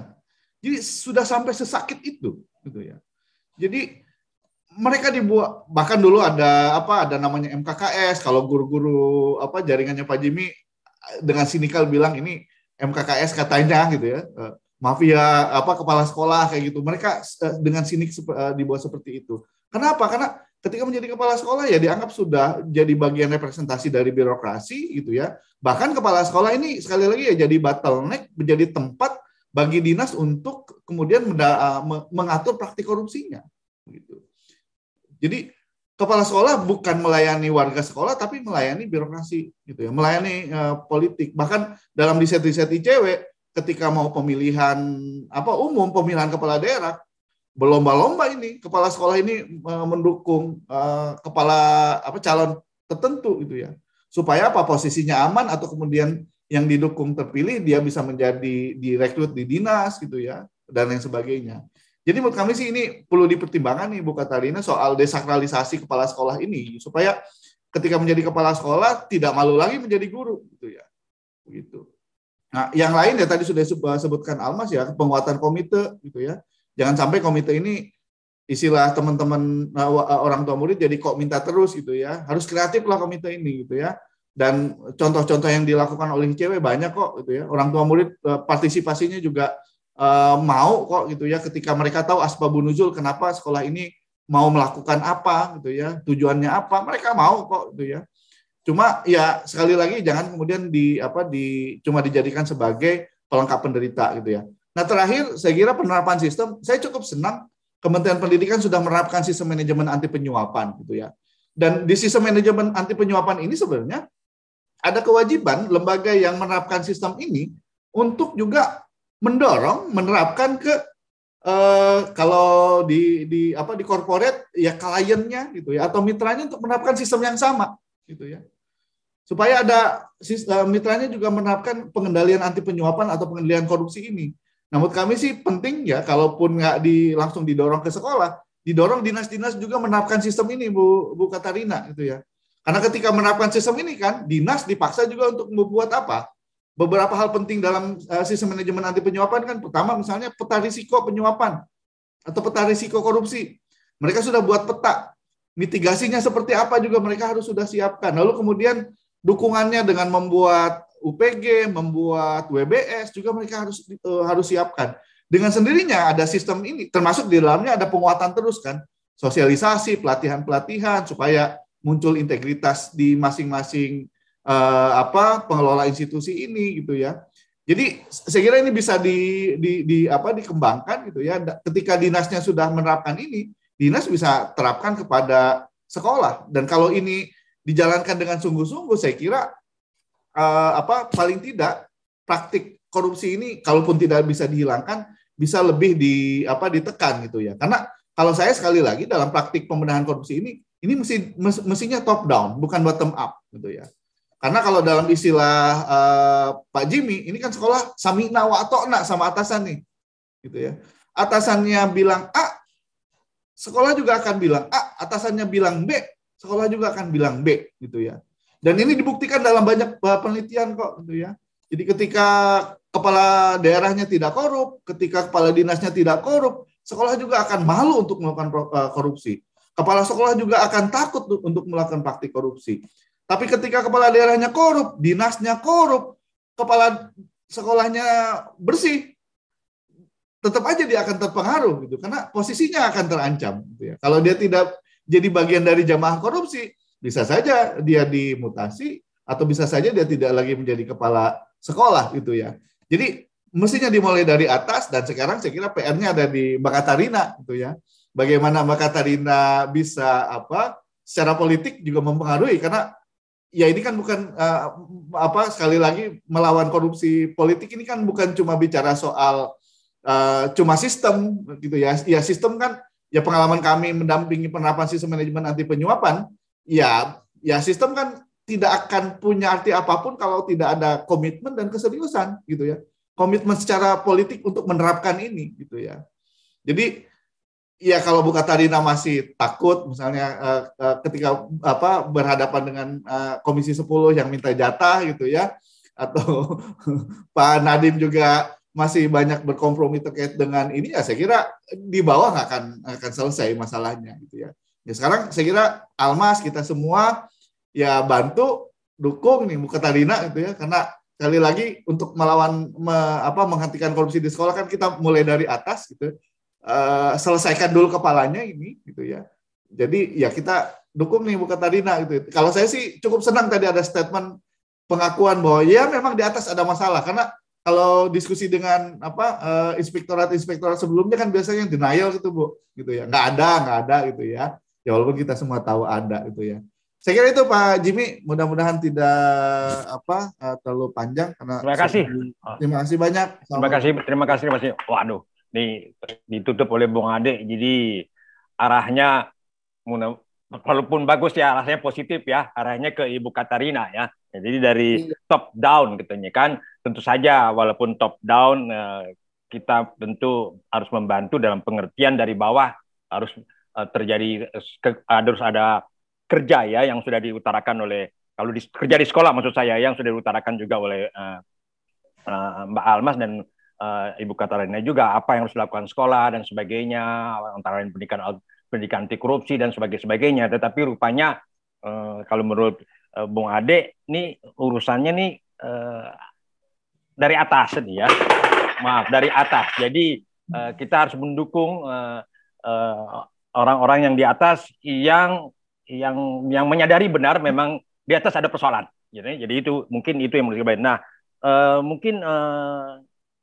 karena mungkin Ade menyatakan sekolah itu tidak berada dalam ruang hampa, itu berada dalam ruang politik sebenarnya. Jadi ya tadi menarik juga pernyataan Bung Ade, kalau kepala daerah koruptor agak sulit untuk sekolah-sekolah tidak atau sekolah-sekolah sulit untuk keluar dari kebiasaan koruptif. Nah, itu pernyataan yang mungkin ya debatable ya, tapi itu menarik untuk kita diskusikan. Terima kasih Bung Ade. Mas, silakan, mungkin kita ada waktu ya. Masih ada waktu kira-kira mungkin 20 menit, mudah-mudahan diizinkan oleh Bung Elson untuk diskusi. Kalau diharapkan ada pertanyaan-pertanyaan pendek ya, tapi langsung ke siapa dari teman-teman yang ikut webinar ini. Silakan. Jimmy izin, saya chat di WA Pak Jimmy. Oh, chat di WA. Oke. Chat di WA. Oh, saya baca dulu ya. Jadi ada beberapa pertanyaan. Minta maaf Bapak Ibu, ini ada sejumlah pertanyaan, cuma kita tidak bisa bacakan satu persatu. Belum masuk nih di Pak WA. Jimmy bisa pilih ya. Belum masuk di WA saya nih. Belum masuk Pak Jimmy. Belum masuk nih, mungkin HP saya yang udah jelek nih. Harus Oke, siap. Bapak Ibu, ada beberapa pertanyaan buat Bu Katarina, Mbak Almas, dan Pak Adirawan di kolom chat Q&A. Oh. Jadi ada misalnya pertanyaan dari Pak Roy Martin, dia di komite sekolah, ingin bertanya kepada Ibu Almas, apakah uang sekolah yang dipungut komite itu termasuk pungli, dan sekolah yang dimaksud adalah SMP SMA Negeri bawah Kabupaten Belu, sedangkan di Permendikbud 75 tentang larangan komite sekolah memungut dalam bentuk apapun terhadap orang tua siswa. Nah, ini solusinya seperti apa agar tidak terjadi salah paham? Itu untuk Bu Almas. Kemudian terkait yang lain itu adalah dari Anonymous, transparansi penggunaan dana BOS sekolah dapat mencegah praktek sekolah, namun jarang sekali sekolah terbuka mempublikasikan dana BOS, padahal dana BOS adalah uang negara, bukan uang pribadi. Banyak juga orang sekolah mengut iuran kepada orang tua dengan dalih anggaran pendidikan tidak cukup. Di sisi lain, sekolah juga tidak mau terbuka soal penggunaan laporan penggunaan dana BOS. Saya coba acak ya Ibu ya beberapa pertanyaan, karena tidak semua nanti bisa dijawab oleh narasumber. Kemudian yang lain itu kepada Bu Irjen, jika kita menemukan praktek pungli terkait biaya biasa daftar ulang, pihak sekolah mengakui biaya itu untuk membayar oknum dinas pendidikan. Apa yang kita mesti lakukan Ibu gitu ya.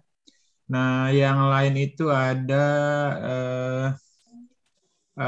sistem PDB menggunakan nilai rapat membuat praktek korupsi sekolah makin meningkat. Para komite, korlas berlomba-lomba mendekati Ibu Kepsek atau guru untuk cari muka agar nilai anaknya bagus gitu ya. Kalau wali murid ingin mengadu kemana? Nah, ini beberapa pertanyaan acak Ibu karena ada banyak. Monggo silakan Bu. Pak Jimmy, saya serahkan ke Pak Jimmy lagi. Ya, silakan. Terima kasih sudah dibantu untuk baca. Saya punya kesulitan di membaca tulisan kecil. Terima kasih banyak.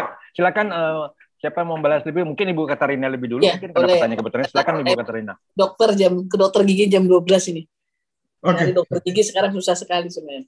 Jadi baik, saya sebelum menjawab pertanyaan ini dapat PR luar biasa nih dari Mas Ade gitu. Memang saya nggak bicara jujur karena walaupun nggak jujur pasti ketahuan Mas gitu ya. Jadi yang namanya yang nggak baik itu yang busuk itu pasti akan ketahuan. Jadi dan itu juga bagian bagi kami untuk melakukan perbaikan terus gitu karena memang yang kita kelola juga sangat besar dan orang-orangnya berbagai macam dan memang ini saya juga belum punya solusi gimana menjauhkan politik itu dari pendidikan kita. Ya, tapi saya walaupun itu adalah dana aspirasi atau daerah-daerah yang menjadi dapil-dapilnya teman-teman di DPR ya, bagi saya itu adalah perluasan akses sepanjang tidak ada koruptif Mas, karena saya pikir mereka juga anak-anak kita gitu ya, hanya membantu memperluas akses, tapi kalau ada koruptif juga tetap kami proses kok Mas. Jadi ini juga titipan kami kepada ketua komisi 10, pimpinan komisi 10 dan mereka concern ya terkait hal ini ya, jangan sampai justru yang menikmati adalah mereka yang memberikan akses ya, tapi bukan si penerima akses. Nah itu memang jadi concern.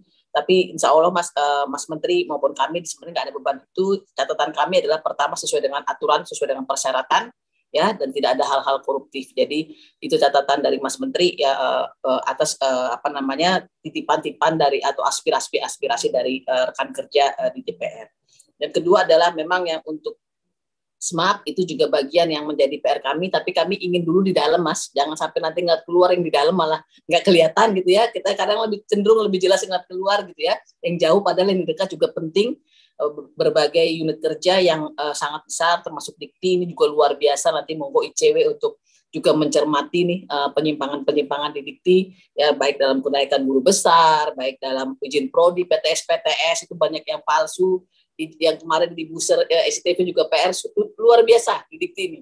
Jauh luar biasa karena luar biasanya pelakunya adalah mereka-mereka yang terdidik, ya, beda dengan PAUD dasar menengah gitu ya, mungkin tingkat pendidikannya jauh lebih rendah daripada ya, yang di perguruan tinggi. Jadi ini PR, kami juga lagi mendorong unit kerja untuk menerapkan SMAP, Mas Ade ya, jadi supaya nanti kita juga akan bergerak bersama dengan Inspektorat Daerah untuk mendorong hal tersebut. Terima kasih untuk sarannya.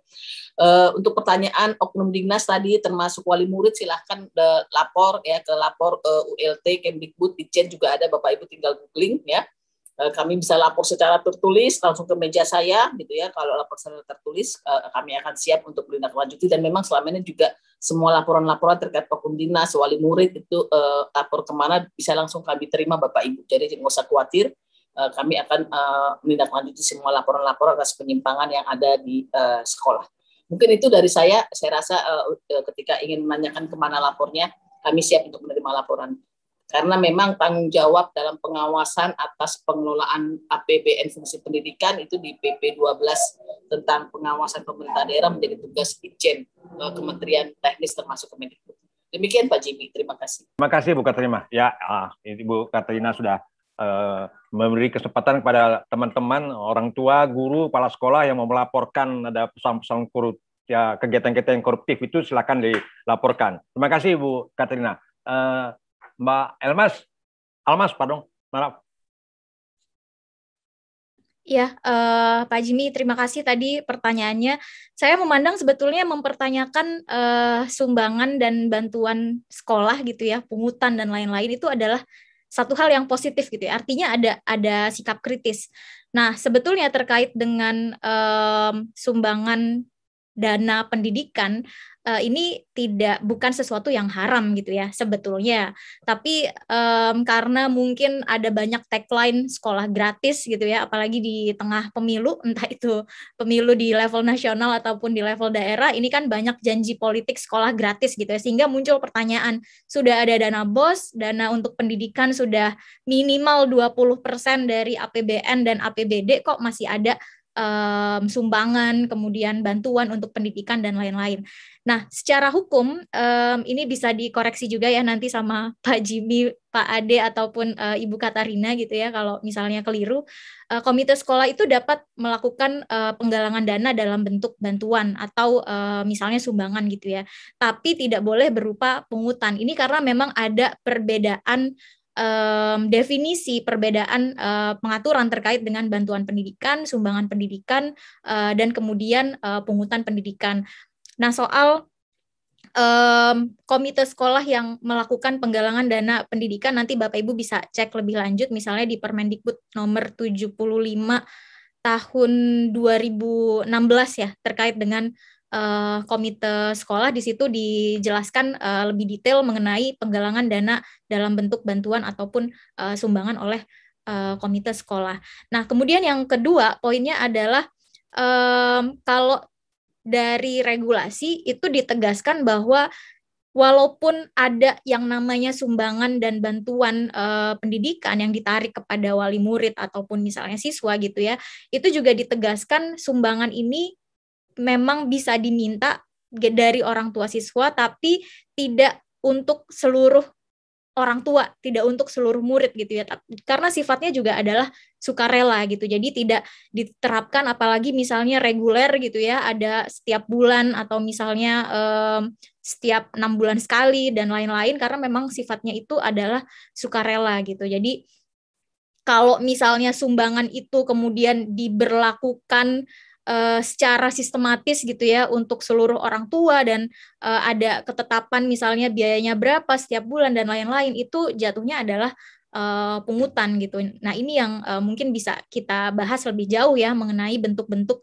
pungutan di sekolah, kemudian regulasinya seperti apa, ketentuan sanksinya seperti apa. Jadi itu terkait dengan pertanyaan tadi ya mengenai komite sekolah yang memberikan pungutan, menetapkan pungutan atau sumbangan atau bantuan ya tadi yang dipertanyakan oleh salah satu peserta. Nah, tapi poinnya di sini adalah kita sebagai publik, apalagi misalnya kalau sebagai wali murid, sebagai orang tua murid, sebagai siswa, kita punya hak untuk kemudian mempertanyakan asal-usul dari penetapan sumbangan tersebut, penetapan iuran tersebut. Termasuk di dalamnya adalah rencana penggunaan dan pertanggungjawaban. Jadi jangan mau misalnya hanya menerima surat edaran begitu ya, di dalamnya ada diminta sumbangan sekian misalnya untuk pembangunan apa gitu ya, tapi kita harus tahu juga ini asal-usulnya untuk apa. Jangan-jangan misalnya ini sudah cukup misalnya didanai oleh dana BOS, atau misalnya ada BOS daerah dan lain-lain. Jadi kita punya hak untuk mempertanyakan, untuk mendapatkan informasi mengenai rencana penggunaan dan pertanggungjawabannya. Nah, ini yang seringkali tidak disampaikan begitu ya oleh sekolah, oleh komite sekolah misalnya terkait dengan, kalau bahasa Mas Ade tadi asbabun nuzul ya, dari satu penarikan uang kepada wali murid dan orang tua siswa gitu ya. Jadi Bapak Ibu, saya sih mendorong misalnya ada pungutan, ada sumbangan iuran dan semacamnya begitu ya. Jangan ragu-ragu kemudian untuk bertanya kepada sekolah ataupun komite sekolah yang melakukan penarikan terkait dengan hal-hal tadi, karena memang sudah haknya informasi itu kita dapatkan. Mungkin itu Pak Jimmy, ada pertanyaan lain yang mungkin saya miss untuk menjawab? Saya kira sudah, Pak. Cukup itu uraian Mbak Almas, dan mungkin perlu saya garis bawahi ya, tentang setiap pungutan, setiap sumbangan, setiap apalah yang semacam itu, kalau diberikan sekolah, orang tua murid berhak untuk mengetahui mengapa, alasannya. Pertanyaannya sederhana, buat apa gitu kan, sederhananya gitu, atau kenapa gitu ya, kenapa harus ada itu, alasan-alasannya apa tadi sebenarnya katakan. Jangan-jangan sudah ada anggarannya gitu ya, seperti Mbak Alsman bilang di BOS atau di mana atau di macam-macam. Nah, itu ya, artinya kita mengharapkan para orang tua itu berani bertanya. Sederhananya begitu aja ya sebenarnya. Jadi bapak-bapak, ibu-ibu berani bertanya untuk yang berkaitan dengan sumbangan. Terima kasih Mbak Almas. Masih ada lagi pertanyaan barangkali Bung Eson? Ya, mungkin yang poinnya adalah ini Pak, ada beberapa pengawas yang juga hadir di sini. Waduh, ya. Dan kemudian pertanyaannya simpel, kalau terima amplop, ini mungkin amplop ada isi uang Pak ya, bukan amplop kosong ya. Itu sebaiknya ditolak atau kita laporkan ke gratifikasi KPK. Ini juga mungkin pertanyaan buat Bu Irjen ya. Ibu Irjen, Ibu Katarina kayaknya masih ada. Mungkin bisa dijawab Ibu Katarina. Oke, mohon maaf saya strike videonya kan sudah di jalan. Ya, silakan Bu. Ya, jadi memang sebenarnya setiap pemerintah daerah harus sudah punya UPG ya, unit pengendali gratifikasinya. Jadi kalau ragu ya dilaporkan ya. Kalau yakin memang tidak bisa diterima ya dilaporkan Bapak Ibu gitu ya. Tapi kalau amplopnya dari suami enggak gitu kan.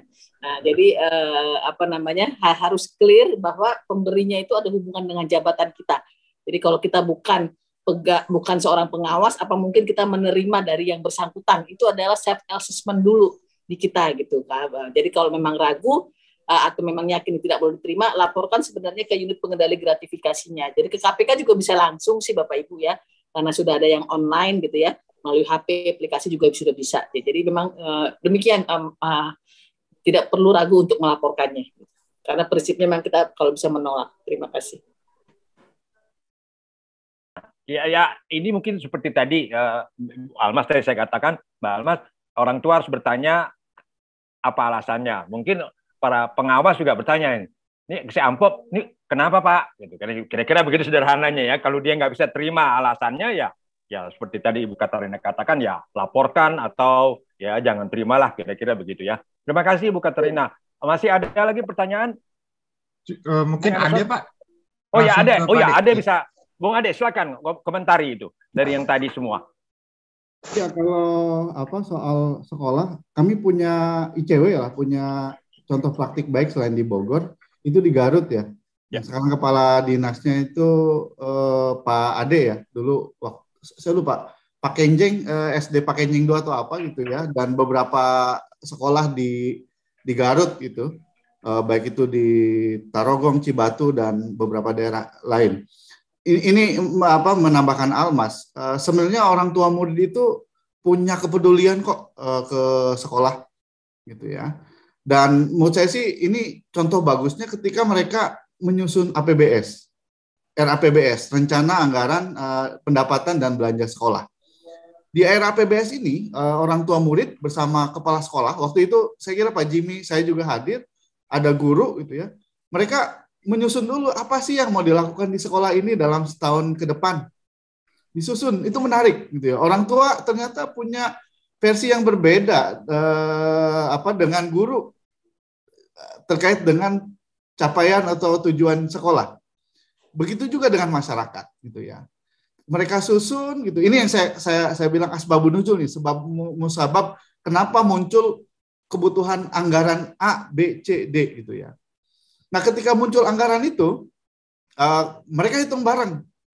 Lalu kemudian kepala sekolahnya terbuka, ada uang dari pemerintah pusat berapa, dari BOS, dari pemerintah daerah berapa, begitu. Nah, uang ini ternyata hanya cukup untuk membiayai program-program, berapa program gitu ya. Sedangkan beberapa program yang lain nggak cukup nih dana dari pemerintah. Gitu ya. Nah, waktu itu mereka cari cara bagaimana agar program ini bisa didanai gitu ya, tapi tidak terlalu membebankan orang tua murid. Waktu itu saya lupa daerah, kalau daerah Kang Ade itu dekat PTPN gitu ya. Mereka cari CSR. Jadi komitenya cari CSR gitu ya, dari daerah sekitar gitu ya. Jadi itu yang mereka lakukan. Dan ketika misalnya CSR nggak cukup, mereka kerja bakti. Ada pembangunan pembuatan ada bangunan tertentu gitu ya. Saya lupa di daerah Kang Ade atau di sekolahnya Kang Ade atau siapa gitu ya. Waktu itu orang tua akhirnya nggak bisa nyumbang uang, mereka nyumbang tenaga. Kerja bakti gitu ya. Nah, tapi ketika nggak bisa, mereka di drop barang. Ini programnya nggak bisa. Jadi nanti bisa masuk di tahun berikutnya. Nah, tidak sampai di situ Ibu dan Bapak itu ya. Ketika sekolah berjalan pun orang tua yang menjaga sekolah itu. Saya masih ingat cerita kepala sekolah. Jadi waktu itu saya nggak tahu di daerah yang lain atau enggak. Itu sekolah kan tiap dana BOS turun atau DAK turun, itu selalu didatangi ada wartawan, ada LSM gitu ya. Kalau wartawan istilah di Garut itu wartawan CNN katanya. Nulis-nulis itu. Jadi wartawannya ada tapi nggak ada tulisannya gitu ya. Beda dengan suaminya Almas itu yang tulisannya keren-keren gitu ya. Jadi, nah waktu itu ketika ya tujuan mereka kan cari uang aja dari sekolah itu. Nah yang menghadapi wartawan atau LSM, mohon maaf ya, bodrek ini, itu orang tua murid. Jadi mereka yang datang gitu ya. Bahkan di Garut, Cibatu kalau nggak salah, si orang tua muridnya sampai kempesin motor si LSM yang memeras itu. Jadi sebegitunya ketika program sekolah, anggaran sekolah disusun bareng gitu ya. Dan saya kira ini juga mungkin usul buat Bu Katarina, bisa saja nih sekolah atau dinas punya program-program untuk pelatihan-pelatihan kepada komite sekolah. Gitu ya. Karena problem di kita kan dua nih, sempat disinggung Almas. Orang nggak mau terlibat walaupun animo yang cukup bagus ya. Ada dua gitu ya. Ya memang problem kemauan karena informasinya minim, yang kedua kemampuan gitu ya. Orang merasa nyusun anggaran itu susah. Hanya orang-orang yang tahu soal ini ya, akuntansi yang tahu anggaran gitu ya. Padahal mitos-mitos itu kan mesti disingkirkan, dan terbukti dari pelatihan-pelatihan ICW orang tua murid bisa. Dan terbukti itu ya, ketika sekolah itu disusun secara partisipatif gitu, baik anggaran maupun program, sekolahnya paling maju kok. Itu kami bukukan di buku judulnya Sekolah Harapan, Sekolah Bebas Korupsi gitu ya. Bisa di-download di websitenya ICW ya, itu ya. Jadi sudah sampai di situ. Jadi sebenarnya ada harapan kita ini gitu ya. Ada harapan gitu ya, terlepas dari problem politik gitu ya, yang makro tadi, ada harapan paling tidak ya, ada ya beberapa gitu yang bisa kita dorong, bisa jadiin contoh begitu. Dan saya kira ya sekali lagi ini bisa didorong dari atas gitu ya. Bagaimana orang tua murid, guru gitu ya. Asal ada kemauan dan memang tidak ada niatan untuk melakukan praktik korupsi gitu. Saya kira itu Pak Jimmy, kalau soal gratifikasi ya udah jelas lah, daripada terima amplop nanti setelah pensiun dipanggil kejaksaan, dipanggil kepolisian gitu ya. ya lebih baik dilaporkan gitu ya. Yang lain juga ini kan bicara duit, itu kan duit haram loh, udah jelas gitu ya, dan nggak berkah bapak-bapak, ibu-ibu gitu ya.